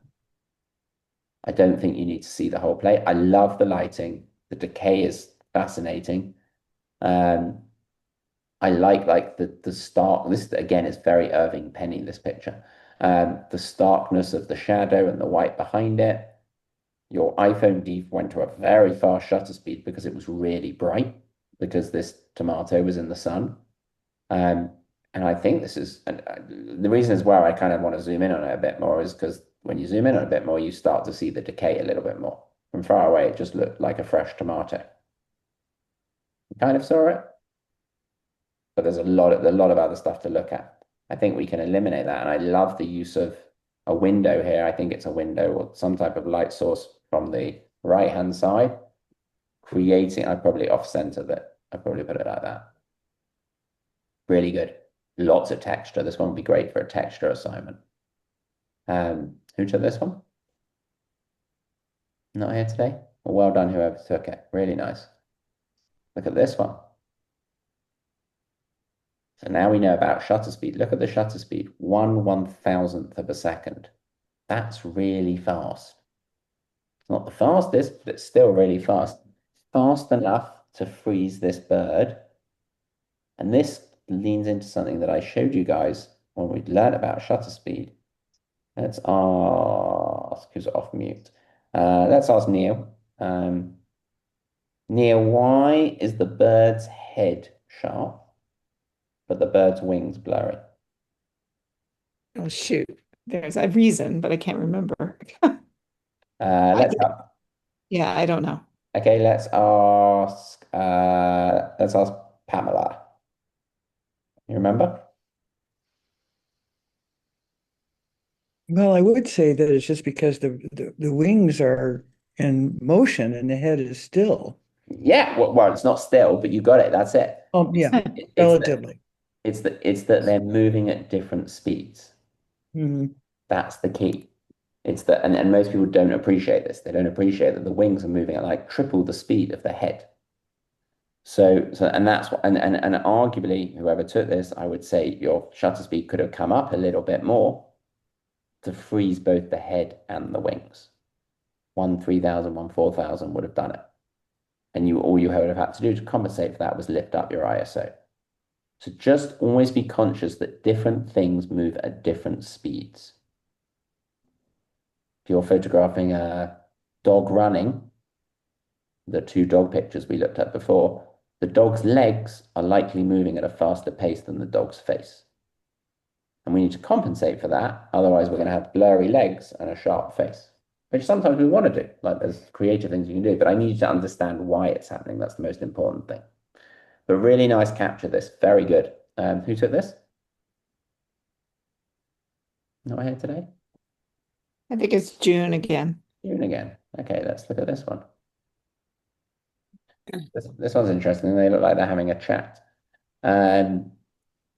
So this one's taken on the Samsung. So this one, I would say that the shutter speed is probably a little bit too slow for the fact that we have all these birds. And you can actually see it if I zoom in. It's going to be a bit low quality, but you can see the movement here of both in the rushes and the birds. 1/60th is a little bit too slow. I would have liked you to speed that up. I also think that there's a lot going on in this picture, mostly in the foreground. I would probably crop this more like this, or I would have moved a little bit maybe to my right-hand side, got a little bit more of that water with the lovely reflection, and then kind of had the birds and the grasses over to the left-hand side. Again, in this one, 1/60th, little bit too slow. You can see it in the beak of the duck. Look at the yellow beak. It's not quite sharp. It's close, but it's not quite sharp.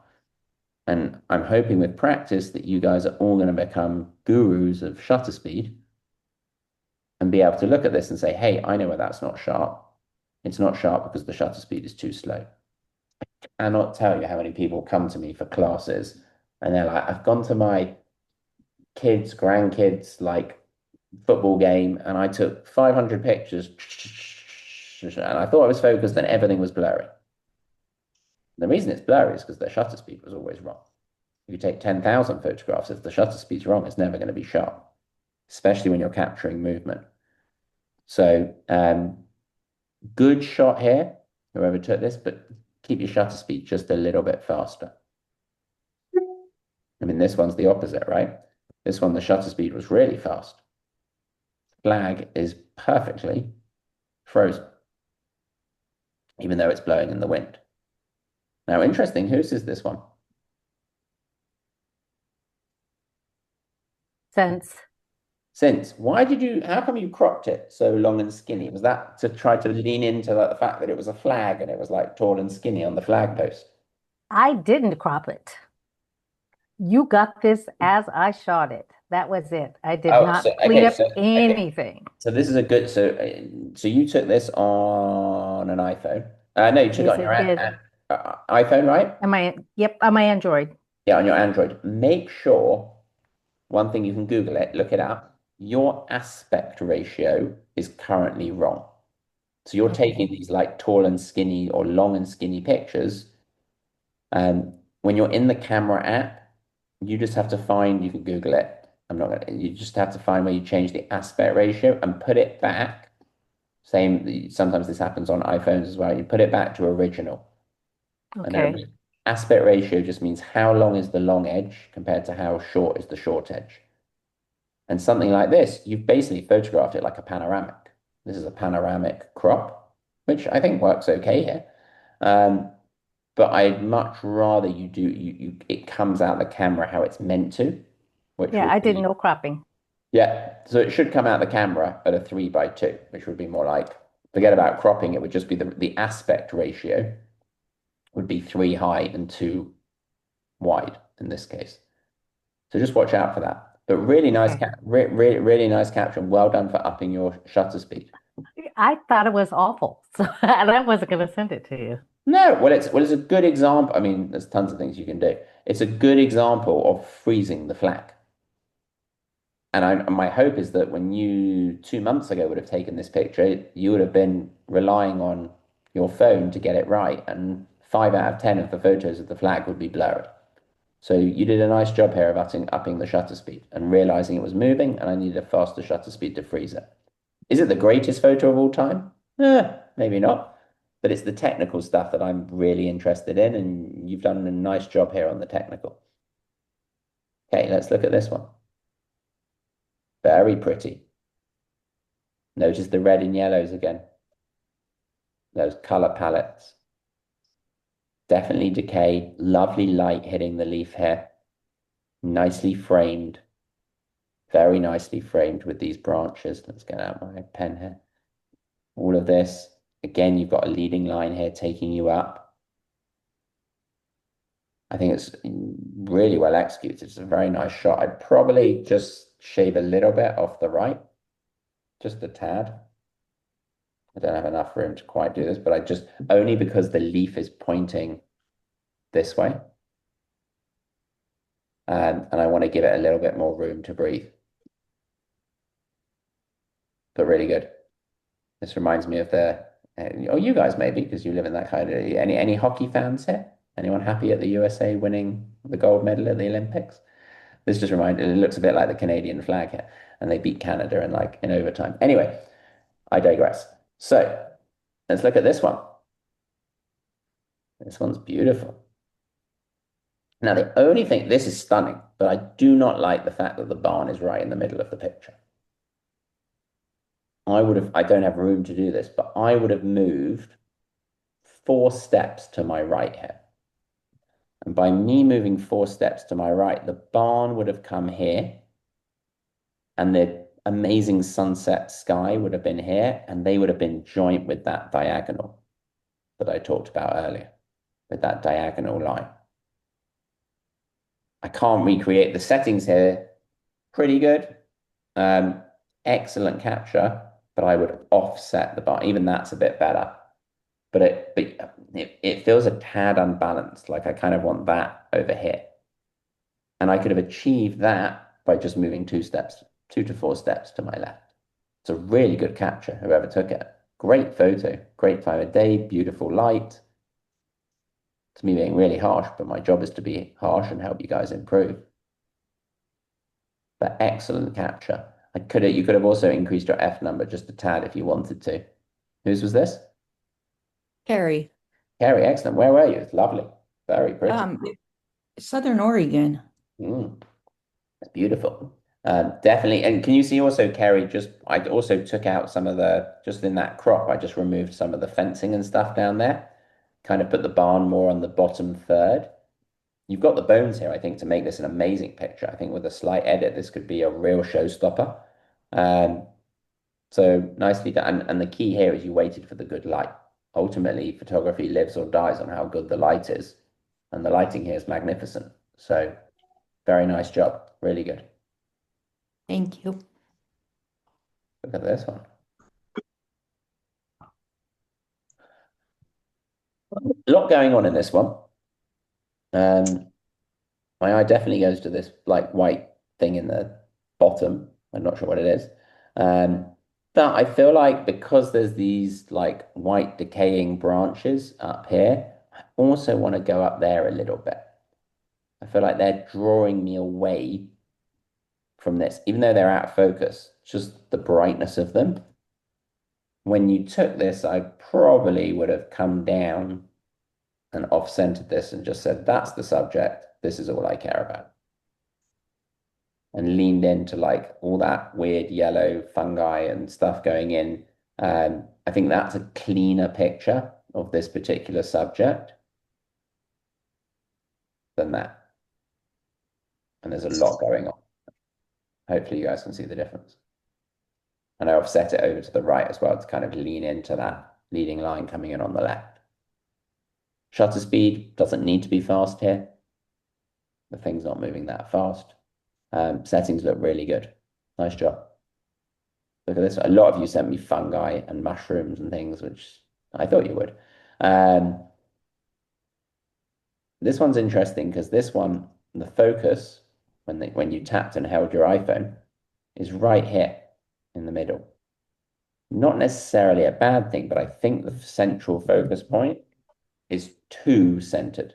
Again, I'm sounding a bit like a broken record here, but I'm reminding you guys to off center if you can, unless there's like some symmetry. I would probably have pulled this picture more like this, created a bit more movement through it by offsetting it, which you almost want to kind of see this and then follow back and then go back and then go back and then go back. It creates a little bit more dimensionality to the picture.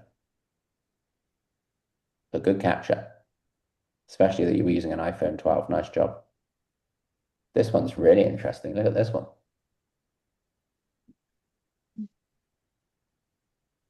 Lovely image. Slow shutter speed to show the movement.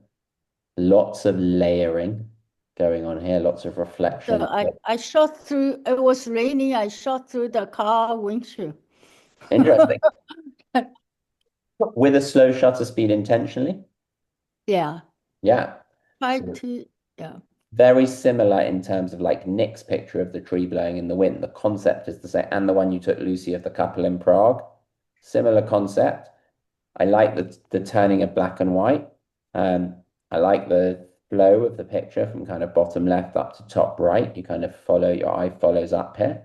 I'd maybe be tempted to, I don't think I'm going to have the room to do it, but I was just going to see if I could get rid of a little bit of that negative space on the top. But it leaves it, I kind of needed to go a little bit to the right. But even, Lucy, there's tons of like abstract stuff you can create just in here. Like, this is a really interesting picture. And no one has any idea what that is. I think both are good crops, but just giving you some ideas. There are actually two of these. I'm going to put these ones together. Oops. So basically the same picture, same thing, just cropped in two different ways.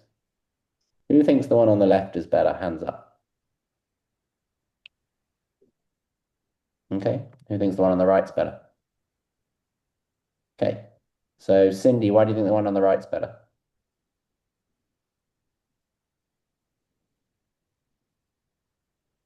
I like everything that's going on in there. I think excuse me, my eye at first went to the white and then it went over to the left to those horned curly glass.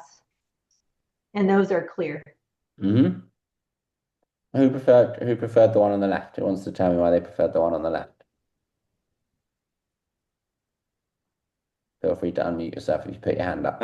Fewer specular highlights. It's just in a little sharper and more magnification of the coral piece. Yeah. And I think if I was deciding, I'd definitely go for the one on the left. It's more of a fill the frame. The one on the right, I think that all this is distracting, these specular highlights, as Nick says. Even the one on the left, I'd probably even go a little bit closer. I'd maybe even forget about that spirally shell. Maybe come to like this. Yeah, maybe not actually. Maybe even come to like this. This would look good if I flipped it. Let me see if I can rotate it. This would probably look good like this. There we go. I like that better.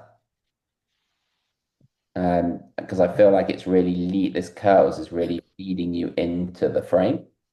Feels more abstract. Nice focus on like the kind of the curly whirly bit at the end of the glass. Really nice job. Shutter speed went slow here because it was dark or relatively dark. Though you could have, if you wanted to, use the faster shutter speed and increased your ISO if you needed to, because there's some water in the picture. It's a very dirty Chihuly above a pond.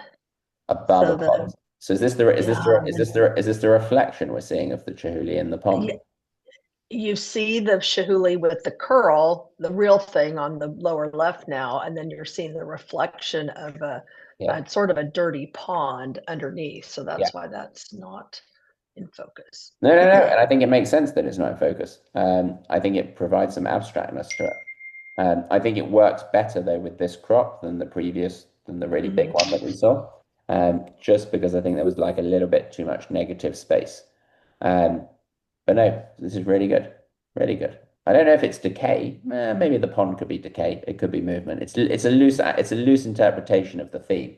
Look at these. Look at these two actually talking about. I put these two next to each other. These two are great. There's a town. Have any of you ever heard? This made me think of. Have any of you ever heard of a town called Bodie? Bodie. Look it up. Yes. Look it up if you haven't. But there's this town. It's in I think it's Nevada. It's like Lake Mono. It's like north of Yosemite. But it's this gold Yeah, it's rush. actually California. Where is it? It's actually California. California. Okay, It's fine. on the Nevada side of the Sierras. Northern Yeah. California. And this town Outside of the Death Valley. yeah, it's an abandoned gold rush town, and it's literally like someone like dropped a nuclear bomb and everyone left, and there's just all these cars and a house, and you can walk around it. You can spend a whole afternoon going around it. Look it up, Bodie, if ever you're like near there. Definitely, I would recommend it for a trip to go and take a walk around and take some photographs. It's just really interesting. But you have tons of these like abandoned cars and abandoned houses and stuff. And both of these are excellent, really, really good. Perspective on the one on the left, getting low down to the car, making the front appear bigger, creating a line diagonal running through it. And the one on the right, I love the colors in it. They're very strong. And I also love the fact that the van and the building somewhat mirror each other in terms of like the lines here and the lines here. It almost looks like it's been set up. It doesn't look real. It looks like a film set. Whose were these? Natalie. Natalie, they're both yours, right? Yes. Yeah, where were you? I'm trying to remember if it's outside of Las Vegas or if it was outside of, I think it's outside of Las Vegas. It's a abandoned mining area. There's a mine you can go through, and then there's all these. It's been used as a film set, and people come to take wedding photos. And anyway, Yeah, really interesting. fun place. Yeah, definite good one for decay.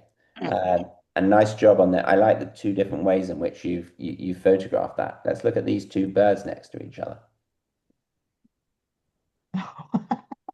Wow. Okay, I'm going to have a straw poll before I show you the numbers. Which one here do you think has the faster shutter speed? The one on the left or the one on the right? Two different people took these, but I'm just interested to know what you think. Show of hands, who thinks the one on the left has a faster shutter speed? Okay, who thinks the one on the right? Okay, so almost all the group think the one on the right. Let's see. 1/250th. Okay. Bird's not moving that fast. And we're seeing the movement of the bird shaking. Nice job, everyone. This is the faster one. You all got it right. In my opinion, it's not fast enough, though. It's a great capture. It's really hard to take a picture like this. So kudos to whoever took it. This is really excellent. But I would have ideally, if I knew I'm trying to get birds in flight, when I'm trying to get birds in flight, my shutter speed's got it between 1/1000 and 1/4000. If that makes my picture too dark, Kristen, what do I do to the ISO? Does it go up or down? Up. You got it. So I make it. Yeah, so this gets darker. I took the picture, and it was one of those where I wasn't even trying to photograph birds, and suddenly this shows up. So absolutely, I would have sped it up. Yeah, and you can see your 1/500 was basically fast enough for his head, just not for the wings. It's an amazing capture. I mean, capturing a moment like this is very difficult. So nice job on the focus. But yeah, if we knew, I'm just imagining you guys went out somewhere and you're like, oh yeah, I'm watching these birds come in and they come out. Okay, you go to a beach and there's tons of pelicans and you're watching them fly. Just remember, always set your shutter speed to the fastest anticipated movement of your subject, not what it's at. If my dog's lying on the couch asleep, I don't need a very fast shutter speed to capture him. But if I know he's suddenly going to jump up, then I won't have time to react. So you need to set your shutter speed to that fastest possible movement. but both excellent. I love this one as well. Love the movement here and the Christmas. This is the crispness, sharpness, excellent picture. Red and green, again, complementary colors on the color palette. See this used a lot in wildlife photography. If you watch any of like the Planet Earth stuff, you see them constantly juxtapose red and green, yellow and blue. It's because we find it aesthetically pleasing. Let's look at these two. Really interesting. They've actually both, especially the one on the right, has an S curve running through it, taking you up to kind of this red rustic part of the building. Same here. This is a great composition on the one on the right. Everything kind of pulls me up to that opening. There's a lot going on here, but the decision in both of these, I would argue, in the right one, you've included more to show the path. And in the left one, you've basically cut off half the ruin, which is good because my eye goes right there. This is a great example on the left of fill the frame. Really good. Also, whoever took the one on the left was lucky. They just had better lighting than the person who took the one on the right. We can't control that. But it's knowing how to use that lighting when we're there. So this one. Oh, cool. I did. Really nice. So this is again leaning into that intentional camera movement, the showing a period of time. Very ethereal. Again, if I'm going to be hypercritical, I think the boat is a little close to the middle. This was done with a lens baby. Oh, this is a lens baby. Yeah, I thought it was. So you did well to get a lens baby, for those of you who don't know, is a specific type of lens that kind of manipulates focus in a very creative way. And this is great. I'm just not sure about that big palm tree or whatever it is on the left. There's quite a lot of it. I may be tempted, but then I kind of want to keep it because I want the boat to be on the right. But at the same time, I don't want to lose this lovely island and color on the left. Maybe I break all the rules and I go over here. Maybe I can make it like this. Yeah, maybe. But definite movement picture. Good job, Lucy. Look at this one. Classic waterfalls. Remember what I said about when things move laterally, left to right? You don't need a slower shutter speed to show the movement as when things move back to front. Here, the water is running across the frame, and it's moving relatively fast. 1/100th, which we don't usually associate with being able to show water movement like this, in this case has really nicely shown this movement. Again, temptation here is we could go in close. Just giving you another, maybe not like that. But just I need to be further over to the left. I wish I had more water to the left here. But the composition that you did originally, very good and really good light, beautiful light. Look at this one. This one's excellent. I can't see the shutter speed on this one, whoever sent it to me, but this is a very fast shutter speed because the wings and the head and the water, I would imagine this is somewhere between 1/1000 and 1/4000th of a second. Yeah, sorry about that. I think that's probably about 1/2000th or Yeah. higher. Yeah. The XF didn't show up on that one. I screwed that up. It's all right, don't worry. So the faster shutter speed that Nick's used here, not only has it frozen the bird, but it's also started to get every little drop, which is excellent. This photo really feels like and I love the reflection as well of the bird. So yeah, exactly in that comfort zone that I said, and as well, even the better you get, you just start seeing things better. Nick has put the bird in the upper third of the photo and left the bottom third to reflections. That's probably totally instinctive. He probably hasn't planned that because he doesn't know where the bird's going to go. But the more that you guys all practice, the more that all of this stuff that I've taught throughout the whole trench of these lessons, it all becomes instinctive. It becomes two things. It becomes instinctive and it becomes intentional. Those are two really big words in photography. And the more you practice, the better you'll become at becoming more intentional with your pictures, and where things just come to you without having to think so much. Oh my God, what's the shutter speed got to be? Oh my God, the ISO. Oh my God, is there a vanishing point? You don't start, it just starts becoming natural. It's like driving a car. Good waterfall picture here. Watch out for the bright spot on the top. Probably crop that out just a little bit. Problem is, you guys send me so many good photos that look how many I've got. I got to do a speed round again. I could spend 4 hours with you guys. So I'm going to go fast here. I don't want to make sure I don't leave anyone out.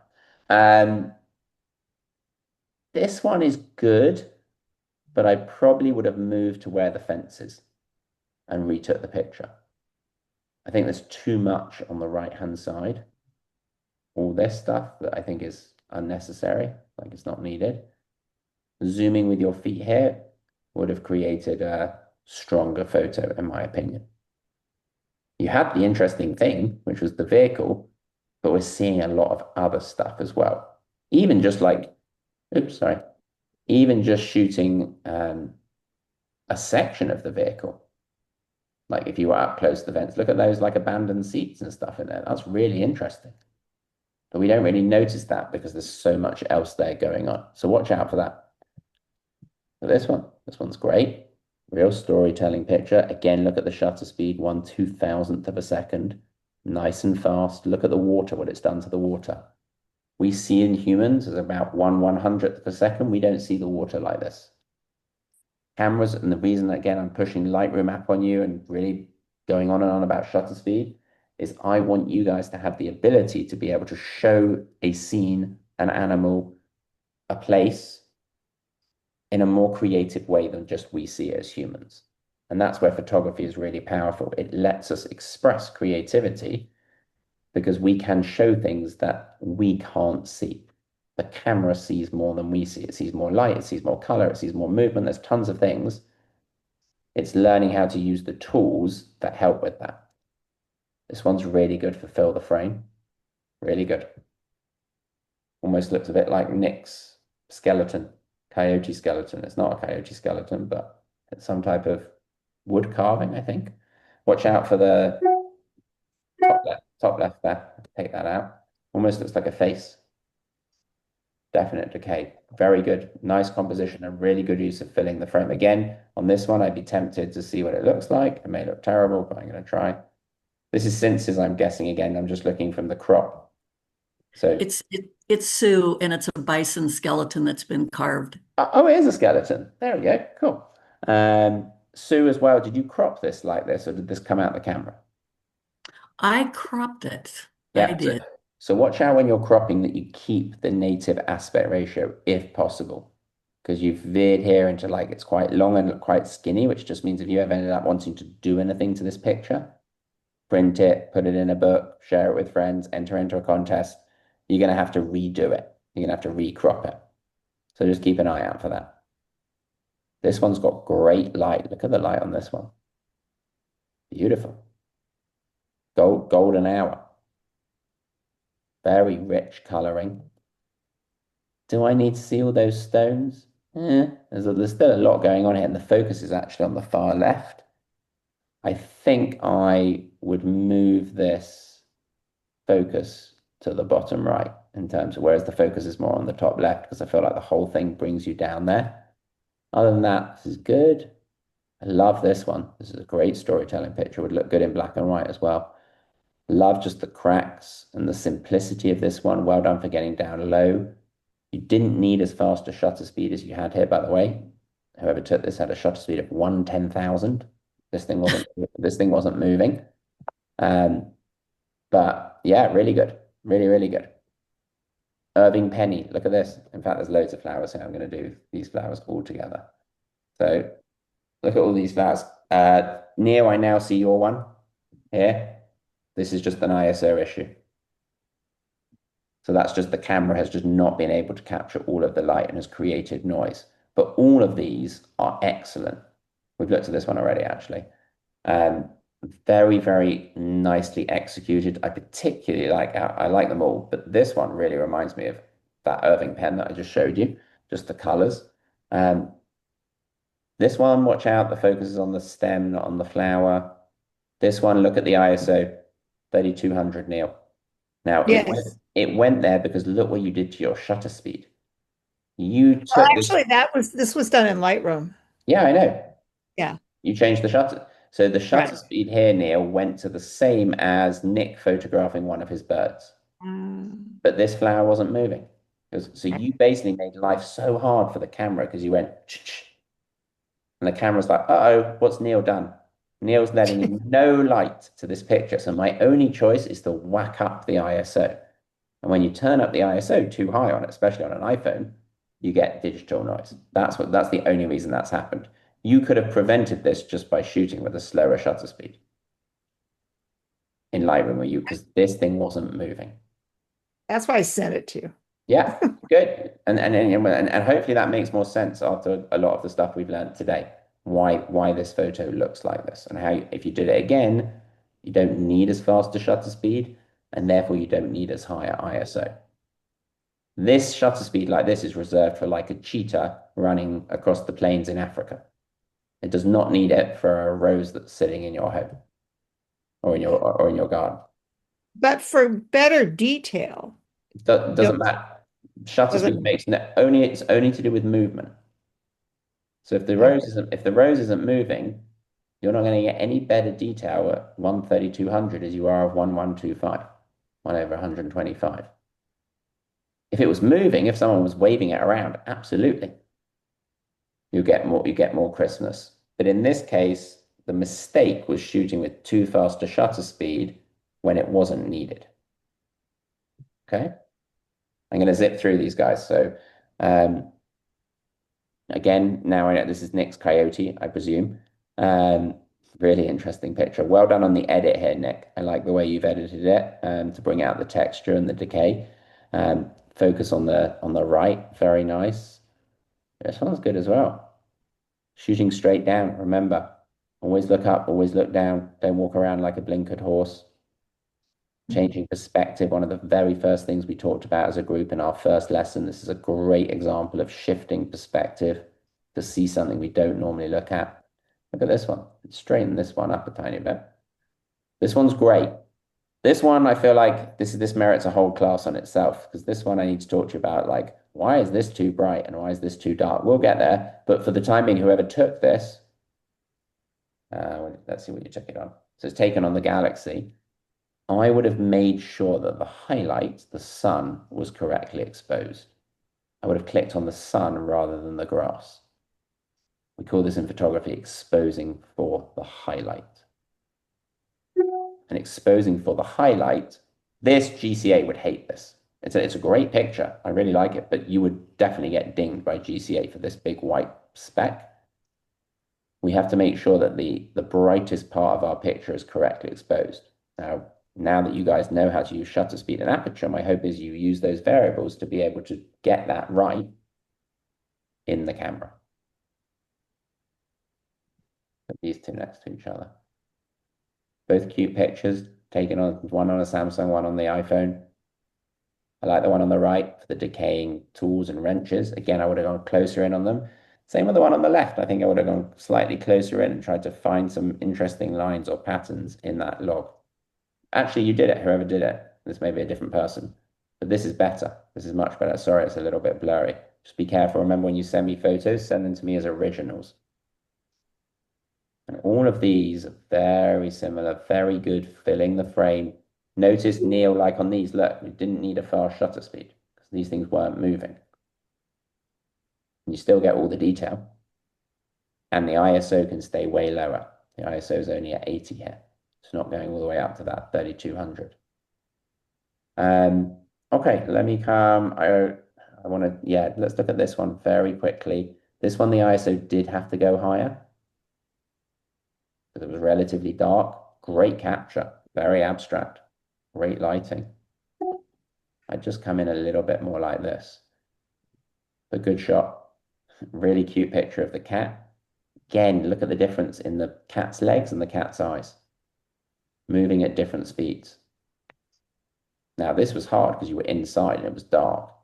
So I don't mind that you didn't go to too fast a shutter speed because you focused on the cat, which is excellent, as in the cat's face, not on the cat's feet. If your shutter speed would have gone higher here and you would have been like, I have to get the cat's legs and the cat's body sharp, then you would have been into really high ISO territory. And this is already high. And you would have got a ton of noise. I mean, this picture has loads of noise on it, but it doesn't really bother me and we could get rid of it. But the technical of how you got it is really good. And then let's finish on these two.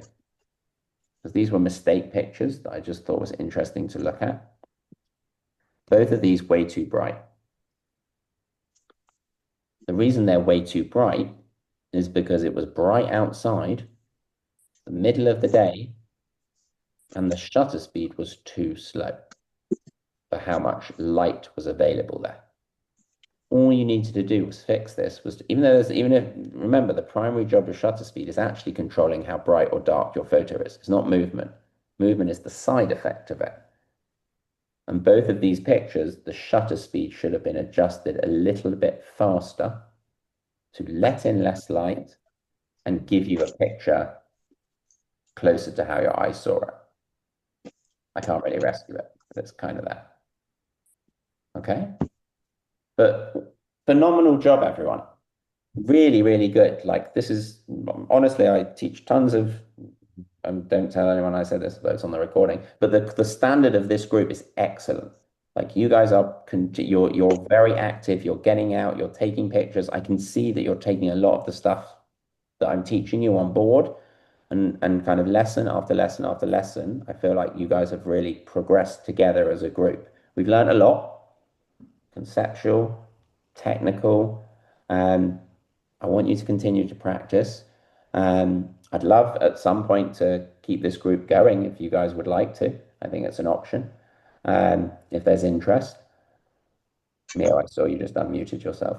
Yeah, I actually asked because Adam says that he needs a certain number. I think you said 10 or 8. 10. Yeah, 10 is my minimum. And I think we've got 16 in here. I'm not 16, although there's quite a lot of people here today. 1, 2, 3, 4, 5, 6. Yeah, we've had a lot of people that have never shown, or a few people. Yeah. So Well, there's hopefully almost they 10 of you. And the total would be for this, how much, Adam? I'm afraid I forgot. depends how many classes we did. So it's $55 per person per class. Okay. I think that this group would benefit from, in terms of what I probably want to teach you, probably 4. I'd like 1 or 2 like is not enough, but I don't want to commit you all to 6 or 8 lessons, and also like it gives people time to practice. I would propose and recommend potentially another set of 4 classes where we could really push you on with the kind of the foundation that we've got now. Yeah, to Neil's point, I do require a minimum. I mean, I think we've got how many people are in here already? 1, 2, 3, 4, 5. There's a lot of you here today. 6, 7, 8, 9. Yeah, there's 10 of you here today. 11 of you here today in the Zoom, I believe. Oh no, there's 13. I'm wrong. Well, 12 excluding me. Well, the people that responded were like 9, so we're close. Oh, we're close. Okay. Well, if you're here and you didn't respond and you'd like to join, let Neil remind me, Neil, have I proposed dates for a follow-up? No, and that's what I wondered if you wanted to do a Zoom. I mean, not a Zoom. What do you call that? A survey to figure out better times. Do we want to decide now? The problem is with doing that is everyone has a preferential time, and I can't make everyone happy, unfortunately. Oh, you're right. And the problem is if you do a survey, then we end up with 3 people saying here, 4 people saying here, 2 people saying here. So what I would probably propose is usually for groups, most people like this 9 to 11 a.m. time because it's like not eating into your day like you're doing at the beginning of the day. Yes. I would probably look at my diary and see, okay, what have we got? Maybe give you guys a little bit of time off, Yes. and maybe come and look at like maybe the beginning of April as we move into the spring. Like, what have I got? Ideally, again, I try to keep things on the same day for a group because again, it just makes it easier if you always know Monday morning, every 2 weeks, you're going to have Adam. I'm just looking at my diary here. I'm gonna throw out some dates here just while I've got you all on the Zoom. So we could. So Monday the 6th is Easter Monday. Do people take that off as a holiday here? In England, it's a holiday. Do people take it as a holiday here? No? Okay. So we could do Monday the 6th of April. I should write this down as I'm doing it. Yes. Again at the same time, the 9 till 11. So we could do April 6th. We could do, let's have a look. The 20th? And I'm just saying, I'm free. Yeah, we could do the 20th, 2 weeks after that. My birthday. Let's carry on going. Then we could do May 4th, Yes. and then we could do May 18th. Yeah, we could. So April 6th, April 20th, May 4th, May 18th. All I nine. would like it, I don't know how other people feel, but I feel as if more than 2 weeks between is better. As in you'd like it more spaced out. Yes. Okay. I mean, I can definitely do that. I will say from experience, having taught tons of groups, that when I space it out more, like more people lose incentive, and then they remember to do the assignment the day before, or they just don't do the assignment again. And I think we've done I think we've been doing every 2 weeks with this group, and you guys have been incentivized to take the pictures. I would recommend that. I know that may not work perfectly with everyone's schedule, but in terms of how I see a group growing, and also I don't like having to go back and repeat things because people have forgotten them. And if I do like once a month, for example, I know from experience of teaching for 20 years that I end up having to say the same thing over and over again. And then I can't move you as a group as fast as I want to. So I would probably recommend the cadence of 2 weeks still. I prefer the 2 weeks because, as you're saying, I would get lost or sort of lag on getting my work done. Yeah. So Neil, what's the Totally get Pamela's comment. Yeah, I do as well. But you manage to choose dates that don't mix up with a garden club event too, which is working the native plant garden. So I think that, and I won't be there for the last one, it doesn't matter, but I'm kind of inclined to with the every other week, Pamela, sorry. There is one other thing you all ought to know is that I think it's better for us to play, excuse me, to pay Adam directly. And Adam can explain that because when we do it through the club, which is what we did this time, you get a charge for square and you get a charge for sales tax. So this time when I set this up, I covered, although I made a mathematical error, I covered the sales tax and the square fee from the photography budget. So this would end up costing more than what you've experienced since now. But well, one thing. So usually when I teach groups, and I teach tons of GCA groups and other groups, when people pay me individually, there's no sales tax because it's a service. So you're not paying I'm not giving you a physical product. And I say people either Venmo or Zelle me. Like if you need me to send you an invoice, I say, but I can literally just provide you my Venmo and my Zelle, whichever one is convenient for you. Most people usually find that the most convenient way to pay. And this would be, let me just do my math. The total, so it's 55 per person per class. So it would be for the 4 classes, and I can put this all in an email to everyone. It would be $220 for the 4 classes per person. I don't use Venmo or Zelle. You can also send me I mean, there's tons of people send me checks. I can out like what I'd like to do first before getting anyone to pay is like make sure we hit I'll send out an email to everyone. Or Neil, would you rather do it? You tell me in terms of signing up. Yeah, why don't you go ahead and do it? Is that okay? Yeah, absolutely. Do you have a Venmo, Adam? Yeah, of course. Yes. I'll put it in it. So what I'm going to do is I'm going to send an email out to everyone, including people who aren't here, who've been in and out of the class, listening to the recording. I would greatly, if you want to join and I'll put the dates, if you want to join the classes, just shoot me a message back and say, hey, Adam, would love to join. Then I'll add you to my spreadsheet.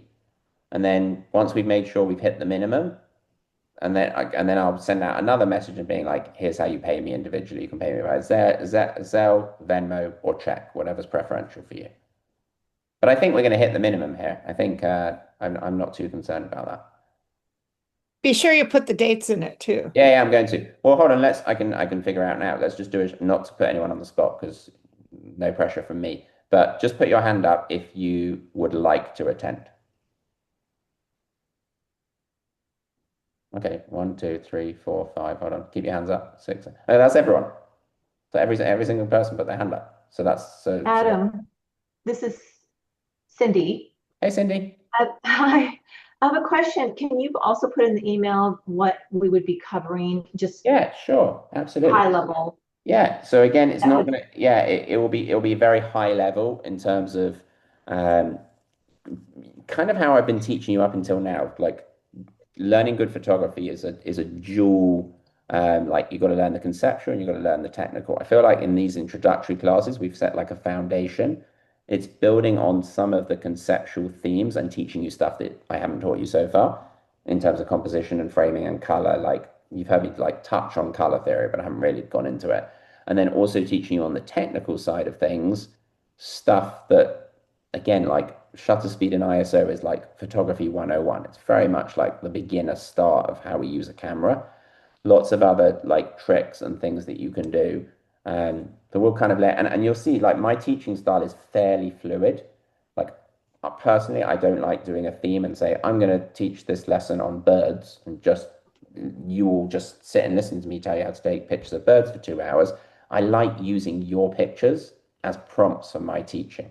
I feel it's just a way to engage you guys.